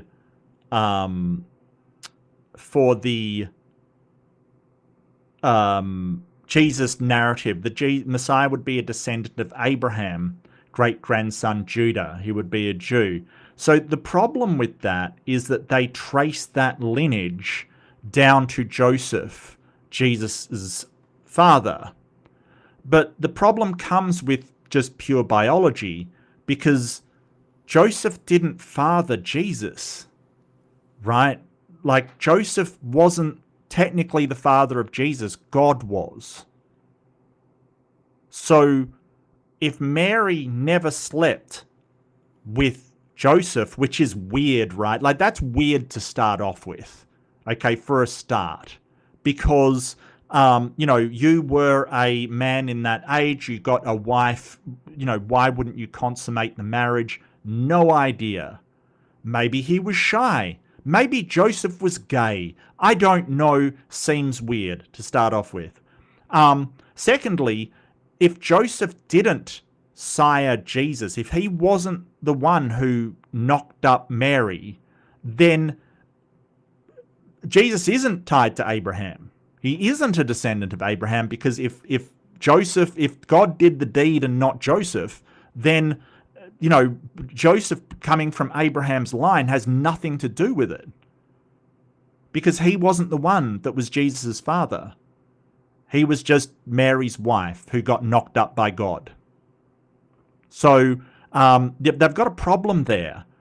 In some way, they sort of try to appeal to, well, God knocked up Mary with Joseph's lineage. I don't know how they make it work. It's weird. And the other part that's a problem is the virgin birth kind of thing, because the word for virgin in the Old Testament, it doesn't actually mean virgin, right? It just means young woman, right? It just means young adult woman, basically.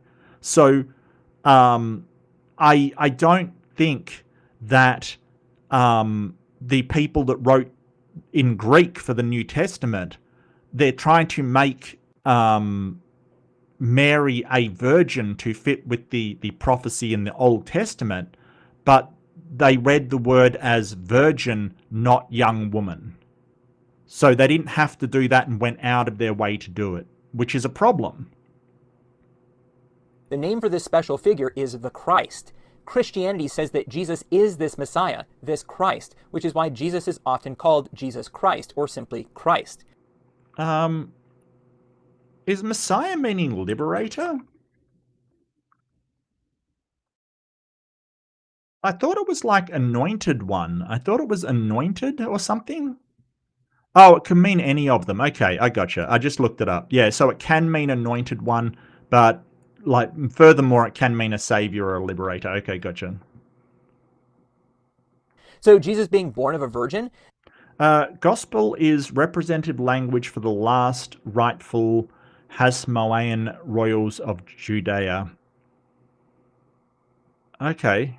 I haven't heard that, Hypatia. I hadn't heard that. That's interesting.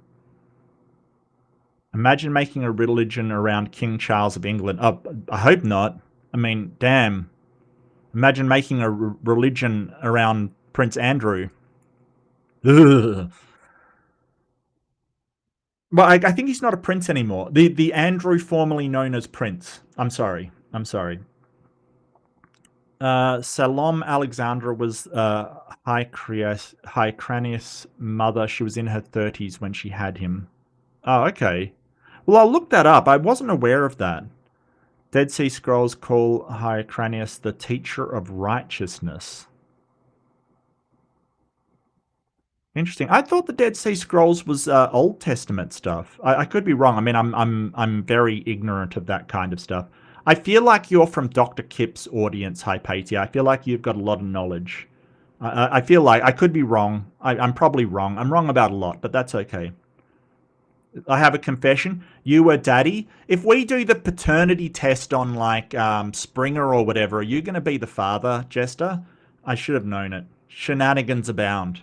The Old Testament says, "Behold, a virgin shall conceive and bear a son." Yeah, but that's not what the book says. That's not what the book says. It's actually, "Behold, a young woman shall conceive and bear a son." It's not necessarily virgin. It can be used in that context, but not necessarily. It's just they translated it as virgin. So it's a problem, right? And the New Testament claims that this is fulfilled by Jesus. The Old Testament speaks of a city called Bethlehem Ephratah and says, "Out of thee shall he come forth unto me that is to be ruler in Israel."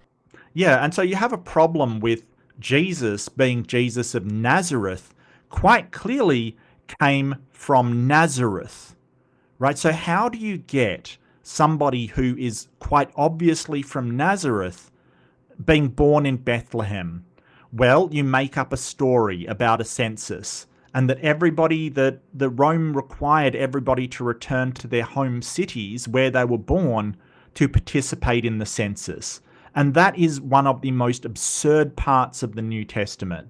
That people, like when you do a census, you're really trying to get an idea of how many people, Romans did censuses. It's how they ran their society, because they needed to know where to allocate resources, where how many people were where, so they knew what kind of soldiers for oppression they needed, what kind of food stores they needed. They did do censuses, but one thing they did not do is require you to go back to where you were born from, because what that would be is a completely and utterly inaccurate census, right? You would just get a completely inaccurate sense. It makes no sense, but to me, they're trying to get Jesus of Nazareth to be of Bethlehem, to fit with this old prophecy. And they've done a really dumb way to do it. Basically saying, hey, you were required to go to your hometown for a census because reasons. No census requires you to go to somewhere else, because they want to know where people live and how, where the actual centers of population are, not where they used to be. What if your hometown was burnt down, right? A guy turns up with a lot of grain for this, because the census says thousands of people are living there, and the place is just a ruin. What's the point? There's no point to that. It's ridiculous. John Hyrcanus II had a daughter, Mary Hasmonean. I'm sorry, I'm brutally mispronouncing these. And after her murder, she was placed in Magdalene Tower. Herod's family tried to erase the Hasmonean royal line. Yeah, I mean, I heard about, I think that they tell a story that Herod was trying to kill Jesus, so kill everybody who was, but I think that's a crock of crap, to be honest with you. I don't think that actually happened. And the New Testament sees Jesus as fulfilling this too, as he was born in that city. And David's eternal throne, Jesus was a descendant of David and viewed as fulfilling that. Yeah, well, I think they sort of, but the problem is, that, if he's descended from David through his father's line, he's not descended from David through Joseph's line. And his father was God, so he can't be. Can't be. During his preaching ministry, Jesus taught some shocking and countercultural things on topics like being peacemakers, saying he would fulfill the law, loving one's enemies, divorce and remarriage, praying in private, and judging other people. He prepared. Yeah, I mean, not everything he said was bad, and hey, some of it was, countercultural for its time, sure. But there's been a lot of people who have been countercultural for their time. Nelson Mandela, when he got out of prison, sort of really advocated for forgiveness and, equality kind of thing. It doesn't mean he's something special. It's not, yeah, he might have had some good ideas, even if he existed, which I'm not even sure that Jesus actually existed. I'm not a mythicist. I don't take the position there was no person ever as, but just because somebody has some decent ideas doesn't make them something supernatural. Prepared his 12 disciples for future ministry, telling them that he was going to die. And ultimately, he does die, according to the New Testament. Yeah, I mean, it's not that hard to figure out that if you're making the Sanhedrin angry, if you're annoying the Romans, if you're, getting more and more religiously zealous, that they're going to take you out. It's not a great leap. But technically he did die, and apparently he rose again. It's rising again that I have a real problem with.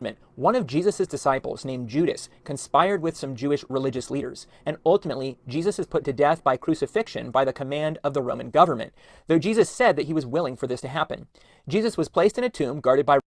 Well, I mean, it says he was willing for it to happen, but he also was sort of, oh, my God, why have you forsaken me? Kind of thing. He wasn't exactly, he wasn't eager exactly. I wouldn't say he's, I don't know about that one, Chief. Roman soldiers. However, in what is considered the central event of history to Christians, Jesus comes physically back to life after 3 days. The tomb is empty. This is called the resurrection. He doesn't stay 24/7 with his disciples like before, though. Rather, he appears several times to different groups of people over the next 40 days. Yeah, so this sort of story, number one, the empty tomb account, I'm not even sure there was an empty tomb. Apparently Joseph of Arimathea, sort of gifted this tomb to him to be buried in accordance with Jewish tradition. And I have a problem with that because, number one, we don't have any idea who Joseph of Arimathea is.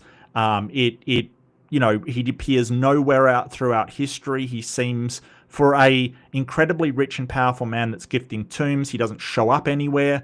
It seems like he may be a narrative device.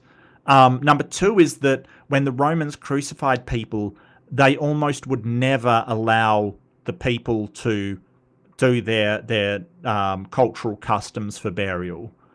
There was an account, I believe it might have been by Tacitus, I'm not sure, that there was an account where people were crucified.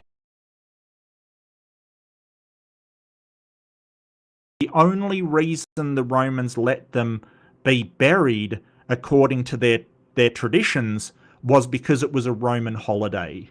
And that was stated quite clearly that the Romans allowed them to be buried in celebration of this holiday when they wouldn't ordinarily. So I find it hard to believe. After which he ascends into heaven while the disciples are watching. As such, Christians believe that Jesus is still physically alive today, though he's not on the earth. The resurrection is viewed by Christianity. How is he physically alive but not on the earth? Is Jesus an astronaut? Is he out in space somewhere? I find that odd because I don't, presumably he's in heaven, but heaven isn't a physical place, right? So how is he physically alive? I'm not sure this is accurate. I think that most Christians I've talked to believe that Jesus came back physically and then he ascended to heaven. He became spiritual or whatever. I mean, that's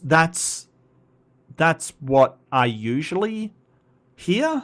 But I don't think they think he's physically alive, but just not on Earth. What, is he on Jupiter? Is he hanging out on, in Alpha Centauri somewhere? Like, what's happening here? That sounds really weird. As more than just a miracle. One of Jesus' disciples, Peter, wrote that when Jesus died, he bore our sins in his own body, and that Jesus' suffering was for sins once for all, the just for the unjust, so that he might bring us to God, having been put to death in the flesh, but made alive in the spirit. Another person who became an important Christian leader, Paul, wrote that if Jesus had not been raised from the dead, that preaching and Christian faith would be vain or useless. By the way, faith means trusting and believing in what God has said and what Jesus has done.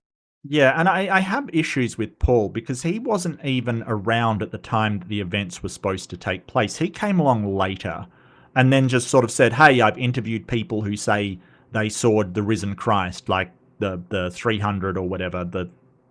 I've spoken to people and they say it's true. It's kind of weird that Paul becomes the central figure promoting Christianity and not an apostle, because Paul was never an apostle. He was never in Jesus' inner circle. He never met Jesus while he was alive. He just had a vision on the road to Damascus and, as far as I can tell, just basically appointed himself as the leader of the church. These quotes are from books of the New Testament, and who I said wrote them are the traditionally recognized authors of these books, though some theologically liberal Christians don't hold to that tradition. Well, I wonder what internally claimed means, because they don't have like, I am Peter and I am writing this. They don't. No, it's not internally claimed. They just have accounts.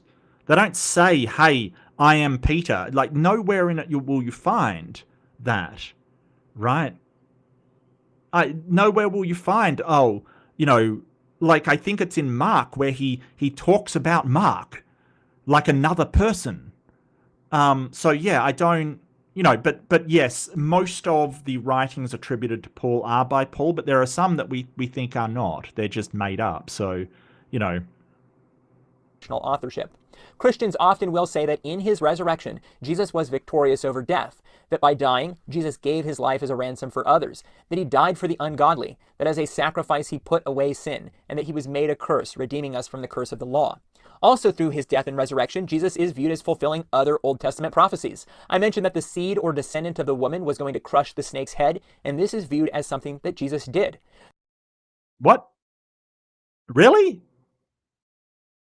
Yeah, but the snake wasn't. There's nothing to say that the snake was the devil, right? Like, so when you talk about the devil, you're usually talking about Shaitan or Satan, who was in the Jewish Tanakh, was the accuser. It was basically God's prosecutor. He would go and he had a job for God, like he did everything with his approval, and accuse people of not being faithful to God or betraying God in some way or working against God. He was basically his prosecutor who would accuse people. And that's why the story of Job, he was basically walking with God and said, oh, Job only has faith in you because you give him all these nice things. If he didn't have faith, if you didn't give him nice things, he wouldn't have faith in you. He's accusing Job of being only faithful because he's got a good life, and that's when the bet starts. But notice how it said it cursed the snake to crawl on his belly all the days of his life. In the story of Job, Satan is walking with the God. He's walking with him. He's definitely not the snake. So just because in the New Testament it refers to the devil as that old serpent, it doesn't mean that the snake in the garden was the devil, right? It doesn't mean that.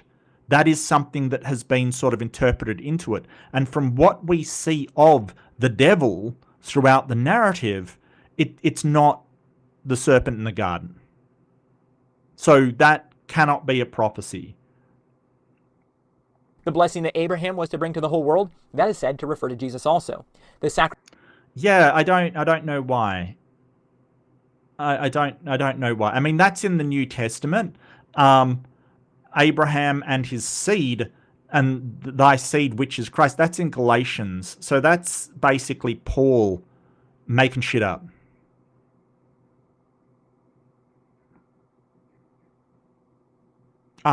The prophecy of or the promise that God made to Abraham originally, and then his descendants Isaac and Jacob, was that they would conquer, they would own the land as far as they can see, and that sort of happens during the Old Testament, um, um, while the Old Testament goes on. They kill off the Midianites, they kill off they kill off these people, that people. They take the promised land for themselves. It sort of already came true, so that can't be the thing. Sacrifices at the temple are compared to Jesus, who once for all puts away sin by being sacrificed himself. Right before Jesus ascended, he told his disciples to make disciples of all nations, baptize them in the name of the Father and of the Son and of the Holy Spirit, and to teach them to obey everything that he commanded. Shortly after this, we begin to see this happen in earnest, and many Jews, and then non-Jews too, are converted to Christianity, which is made up of people who seek to follow Jesus' teachings and believe that his death and resurrection grants them eternal life. Yeah, so it's not really surprising that Christianity grew if you look at the alternatives that people had around at the time. The Roman sort of pantheon and the Roman religions centered around the Roman pantheon of gods, all of these Jupiter and Neptune, and all of these gods that they had. They really were appealing to the upper class, who it sort of was, you were favored by the gods if you had lots of wealth, lots of power. You were favored by, Jupiter had favored you, and you were blessed by Jupiter or Mars or whatever gods that you followed, kind of thing. And so it was a very appealing to the people that were in the upper class, the senators of Rome and the nobles of Rome and all of the army and things like that. Very, very appealing. But Christianity had the edge where it came to, it basically sort of said that, hey, people should be treated equally whether they are a rich person or a poor person. And in fact, being a poor person is actually better for you.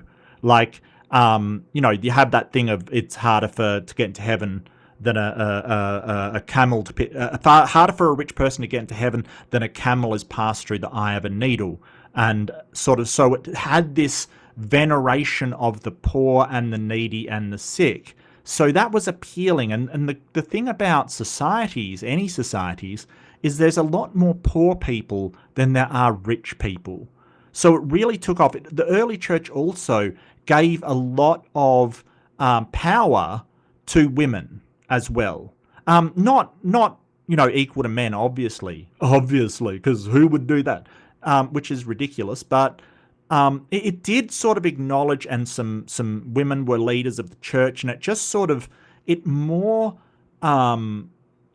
represented the poor and women and a lot of different people a lot more than the current religions around at the time. So it's hardly surprising that it took off, because it appealed to a great many people who sort of their situation was kind of unfair. Like they were poor, and the people who had everything were telling them, hey, that's what the gods decided. You've just got to live with it, kind of thing. It's a lot more appealing to go to someone that says, hey, it's unfair, but we will take care of you. It's good to take care of people. And when you die, everything will be righted, and the poor people will find a venerated place after death. Everything will be made good after death, and you will be the chosen ones after death. It's a very, very sort of smart message if you do want to appeal to a majority of the population. A person who has received this eternal life is said to be saved or have received salvation. The message that the disciples and other Christians preach is often said to be the gospel, meaning good news. One description of this that many Christians accept includes what Paul wrote in the New Testament, that Jesus Christ died for our sins, was buried, and was raised to life. Christians also teach that the Father and Son sent the Holy Spirit, one of the three persons of the Godhead, to indwell in believers and guide them into truth. The disciples and other followers of Jesus established. Yeah, I don't even know what the Holy Spirit's supposed to be. I'm very, very confused about that one. Paul is not a literal historical narrative. No, absolutely not. And we know that there's writings that definitely weren't done by Paul, that are attributed to Paul. This is a problem with the Bible. We don't know. I mean, there's some that almost certainly were, but some that were not. Christianity, do we know it as sort of a 2nd century CE creation? Yes, absolutely.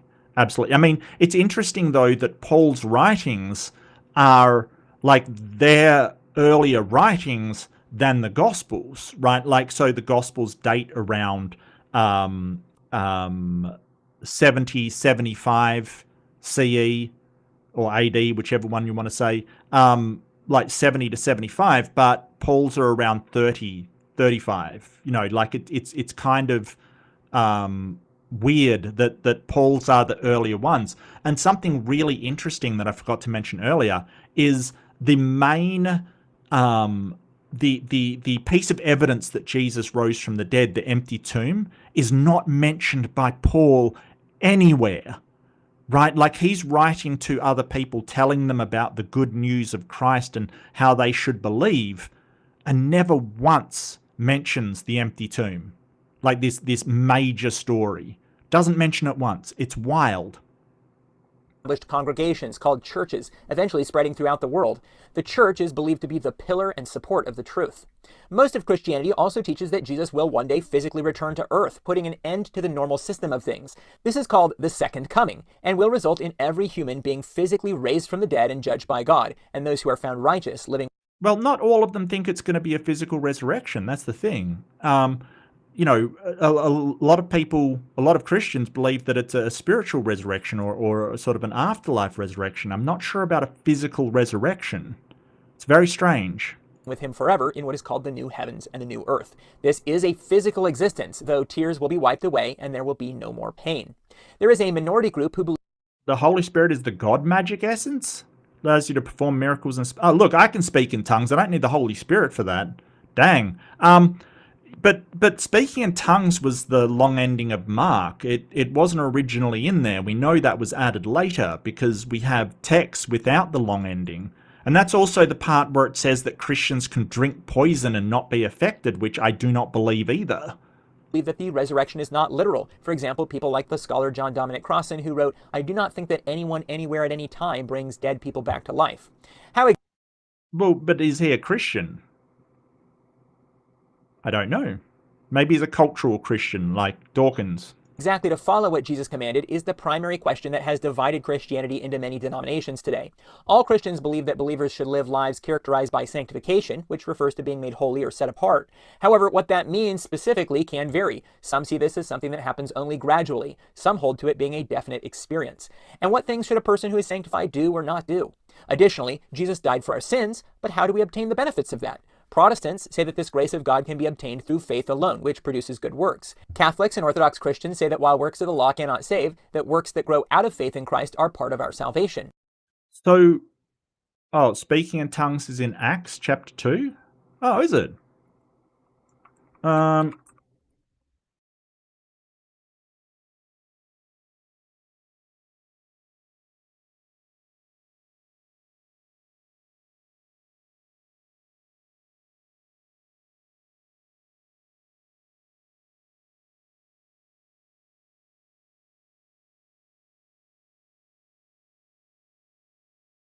Oh, okay. Interesting. Oh, the Pentecost. Yeah. Gotcha. They seem to be tongues of fire that separated and came to rest on each of them. All of them were filled with the Holy Spirit and began to speak in other tongues as the Spirit enabled them. Yeah, I have doubts. Now they were staying in Jerusalem, God-fearing Jews from every nation under heaven. When they heard this sound, a crowd came together in bewilderment, because each one heard their own language being spoken. Utterly amazed, they asked, aren't all of these who are speaking Galatians? How is it that each of us hears them in our native language? After we hear them declaring the wonders of God in our own tongues. Oh, interesting. Thanks so much, Jer. Yeah, I have doubts, because the people speaking in tongues, the people speaking in tongues, they don't. That's not even a language. Linguists have sort of analyzed that, and it's not a language. It's just them babbling incoherently. Thank you. $2 from Ninjester gets in there. Thank you so much, Ninjester. 6K years and he only came once. Shake my head. Hey, maybe he was edging. You ever think about that, Jester? Maybe he was edging. All right. Maybe he's just, maybe he's doing that tantric coming. I got to stop that joke. I got to stop that. It's going to offend people one of these days. But that's not today, right? But it probably will. Thank you, Jester. I really appreciate it. That's really helpful. That's awesome. Thank you. Yeah, so the next question you have after this, as a lifelong atheist and Christian dummy, apparently, how do you tell the difference? Like, how do you actually, what methodology do you use for determining who is right in this massive denominational argument? I mean, when we have a disagreement within say science, for instance, we've got a methodology for finding out who's right. There is a process for doing it. The process here is just have an argument, say that they're a heretic, and then attack them with swords or whatever. Like, there doesn't seem to be a process for working out who's right and who's wrong. And that's a problem, because it always seems to descend into, well, you're Protestant and we're Catholic, die. And it's wild that, the Catholics are the largest denomination in America, and the Protestants seem to have, like the evangelicals seem to have, a outrageous amount of power. But, I don't, like, if they ever got in, the Catholics would oppose a whole bunch of stuff that they do. So how do you tell who's right? You can't. Similar disputes arise over other issues. Jesus said to baptize, but should infant children of believers be baptized, or only those who have the mental capacity to willingly believe on Jesus? Right before Jesus died, he held a special ceremony with his disciples, taking bread and saying, "This is my body," and a cup of wine saying, "This is my blood." Christians today debate over how often they should observe this ceremony, whether the elements taken are actually the body and blood of Jesus. Well, no, I don't know anybody that really believes that. The Catholics are the ones that do communion and do the sacrament stuff, and I don't think many of them actually believe that it literally turns into the body and blood of Christ.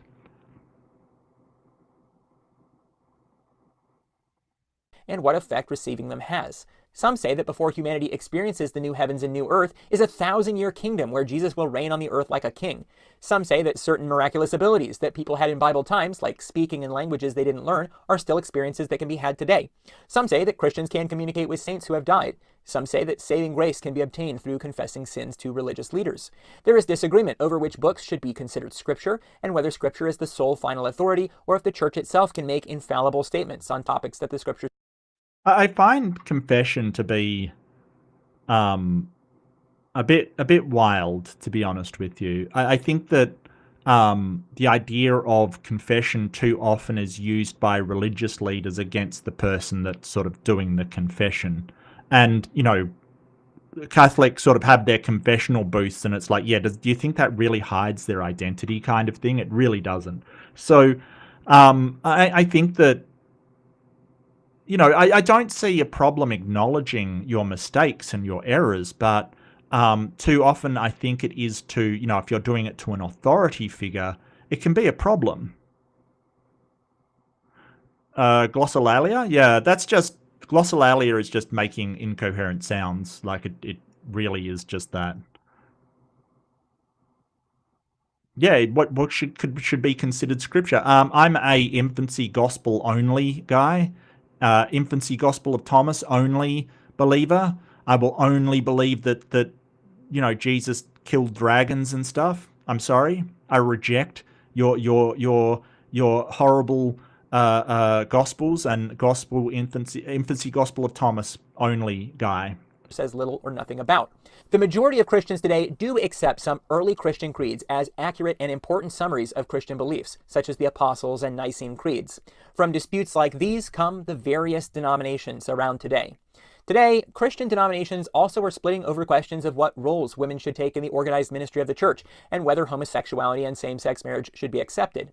Some dispute. How do you tell who's right? That's the problem. There's no way to figure out who's right because it all comes to interpretation of a book that is not clear. So, what? Yeah, I mean, I find the Messianic kind of one weird. That's like Jewish people, but they accept that Jesus is the Messiah. Very, very strange. Old Catholic, Eastern Orthodox, they have some of the most obnoxious people ever coming out of there. And the weird thing is they're not even very big in America. There's like so few people compared to Catholic. It's ridiculous. I love the Latter-day Saints on the end. It's just like, yeah, pretty sure Joseph Smith made all that shit up, but hey. Are considered so major that anyone who views things differently is categorized by most Christians as not being Christian at all. For example, at the beginning I said that Christians believe that God the Father is non-human. This isn't a great way to describe things from the perspective of the Church of Jesus Christ of Latter-day Saints. Well, you could, according to the Latter-day Saints, Jesus is kind of an alien. I wish I was joking about that. Often known as the Mormon Church, which teaches that at the deepest level, God is the same kind of being that humans and angels are, but at a different stage of progress. Mormons also believe that God the Father does have a body. For this and other reasons. Yeah. They kind of, God is this advanced sort of human, like interstellar authority. I wish I was joking about this. And like Jesus was one of his sons that he sent down to rule the humans, and Lucifer with his other son that got all jealous and stuff. It's a wild ride if you look into the Latter-day Saints. But I do have a Book of Mormon that I may or may not have stolen, and it's boring. It's so boring. But when you actually like sum up the story, it's kind of hilarious. It's kind of hilarious because it is so ridiculous. It is so ridiculous. Like, yeah. Some Christians think Mormons shouldn't be considered Christian. There's another group. Some Christians think that Catholics shouldn't be considered Christians, even though their Protestant denomination came from the Catholics. You can't make this shit up. Like, it's wild. Called Unitarians, who don't believe that Jesus is part of a Trinity. They believe that he is more than just a man, and may even say he was divine in some sense, but not the Almighty God himself. That's obviously a big difference, and Trinitarians and Unitarians normally don't mix. They both view the others as heretics. Jehovah's Witnesses have this theologically Unitarian view, and it's one of the big reasons most Christians won't call them Christian. Oh, I really hope not, Hypatia. I really hope not. God is the state? Oh, no way. Damn. And people like John Dominic Crossan, who deny the resurrection, are also viewed as outside of Christianity by many Christians.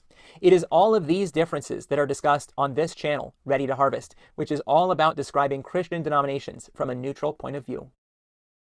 Yeah, and so that wasn't that bad. The problem is that we don't have any way to see which one is the correct one and which one is not the correct one. There's no. Why are you doing that? Is it mucked up again? It has mucked up again. Hold it. There we go. There's no way to tell which one is right and which one is wrong. So a lot of the time I just have to sort of tell Christians, to the outsider, you're all Christians. Even if you don't believe the Catholics are Christians, even if you don't believe that the Latter-day Saints guys are Christians, if you don't believe that this person is a Christian, you're all Christians to the outsider. And the way that I explain it is sort of talking about something there outside, like Islam, for instance. And you have Sunni Muslims and you have Shiite Muslims. And if one was saying, hey, the Sunnis aren't the right one, it's the Shiites that are correct Muslims, and the Sunnis are saying, hey, it's not the Shiites that are correct, it's the Sunnis that are correct, how from an outsider's point of view are you supposed to say, well, this one is the correct one? And usually when I talk to Christians, they will say, well, yeah, they're both Muslims to me. And it's like, exactly, that's how we feel about Christians. So you might go around as a Christian saying, hey, these people aren't Christians, that person aren't Christians, you know, they obviously don't follow the Bible, they you know, have the wrong take on God. To us, it doesn't matter because you have no way, no methodology for presenting to an outsider on how you evaluate who's a Christian. Because you both say, well, you use the Bible. Well, they say the exact same thing. You know, there's no methodology there. Whereas something like, you know, when we say something is pseudoscience, like it is not science, we do have a methodology for determining that. There is a scientific method that we use to determine what is science and what is not science. We don't have that for religion. We don't have that for God. What we have is a whole bunch of people claiming something that we can't prove or disprove. It's just, you know, unapproachable. But I don't think that was a bad video. I think that it did sort of neutrally sum up Christianity pretty well. I mean, there are a couple of things that I were like, well, most Christians I've talked to say something completely different. But I think that if you were to do a video about all the different beliefs in Christianity and how they sort of conflict, you'd be there for hours and hours and hours and hours. So I don't think this is necessarily a bad video. I'm not sure that it would appeal to atheists. I think it's fine. I actually, you know, I hate his channel name. Ready to Harvest sounds ominous to me. That's just to me. But I don't think it's bad to sort of give to atheists to sort of go, hey, this is a big, you know, a neutral guide to what is Christianity kind of thing. I don't think it's necessarily bad. I think there's a lot of atheists out there that just don't care. Look, I know a lot of people in my country, in Australia, they don't want to know what Christianity. They're just like, yeah, that's those bunch of guys that I don't even know what they're on about kind of thing. Something to do with Jesus, don't care. You know, I've got bills to pay, I got to work today, screw it, I don't give a crap. And that's fair. That's fair. You know, like I don't see the necessity. But if people are, you know, curious about it, it's not a bad video to give them, so I'll at least give it that. So maybe this isn't so much a fundamentalist fail as a neutral success, strangely enough. Although, you know, I think that on the whole, I think most of the things that he said would not sway atheists in any way. So, yeah, maybe, I don't know. But, you know, this is my series and I can do what I want. So if I have fundamentalist fails do the occasional success, it's fine. I think there's a lot that he left out. Like there's Bible stories that nobody tells you about. Nobody told me, and when I read the Bible, I didn't get just how inbred Abraham's family was. It is wildly inbred. Abraham married his half-sister. Isaac married his first cousin, I think once removed. Jacob married his direct cousin. You know, it is a mess. But hey, to introduce you to what is Christianity, yeah, not too bad. Anyway, so that was Fundamentalist Fails. I hope you enjoyed it. I enjoyed it a lot. I actually liked this video, which is strange for Fundamentalist Fails. It feels good because usually I go through that and I'm either exasperated, offended, or just horrified. So this was actually not too bad. Not too bad. The Hasmonean royal family used the synchronization of conquered polytheistic territory Septuagint text to create the first theocracy on the planet, fascist monotheistic theocracy, forced conversions. Okay, well, I mean, I will look that family up because it does sound a bit fascinating to me. Maybe I can find some stuff on it. I'm sure there's lots of stuff. I would imagine that, you know, people like Dr. Kip and Dr. Josh talk about it, I would imagine. So hopefully I can find something on that. Not a problem. So yeah, I hope you've enjoyed. Now on Sunday, I'm going to be doing a debate review. That's my Sunday, Saturday night, Eastern time. I'll be doing a debate review with my good friend, Better Than Ember. She's going to be over here on my channel. I haven't quite gotten a debate yet. I'm thinking maybe I can tuck in John's debate, which I pinned in the comments. Go check it out. It is Skeptic Haven is hosting a debate between John and some other guy that I forgot what his name was. So, yeah, that should be good because John's always a good time. Godless Engineer, always a good time. Really good at debating, really fun to watch. So, yeah, that should be great. So do check that out. I'm thinking of maybe reviewing that one. If I can sneak it in, that would be great. But I'll see how it goes. I'll see how it goes. Yeah, Dr. Kip's fantastic. I mean, he and I give each other crap all the time, but I really like him. He's fantastic. Yeah, absolutely. Absolutely. But apart from that, be kind to yourself. Be kind to yourself because it's a rough world. It's gotten wild recently. It's gotten crazy. It's not you. The absurdity of the world has hit me yesterday, and I'm glad I'm feeling better today. But yeah, I was really like, what are we doing? What are we doing here? What's going on? I have no idea. So be kind to yourself. Be kind to each other, and I'll see you in the next one. Bye, peeps. Take care.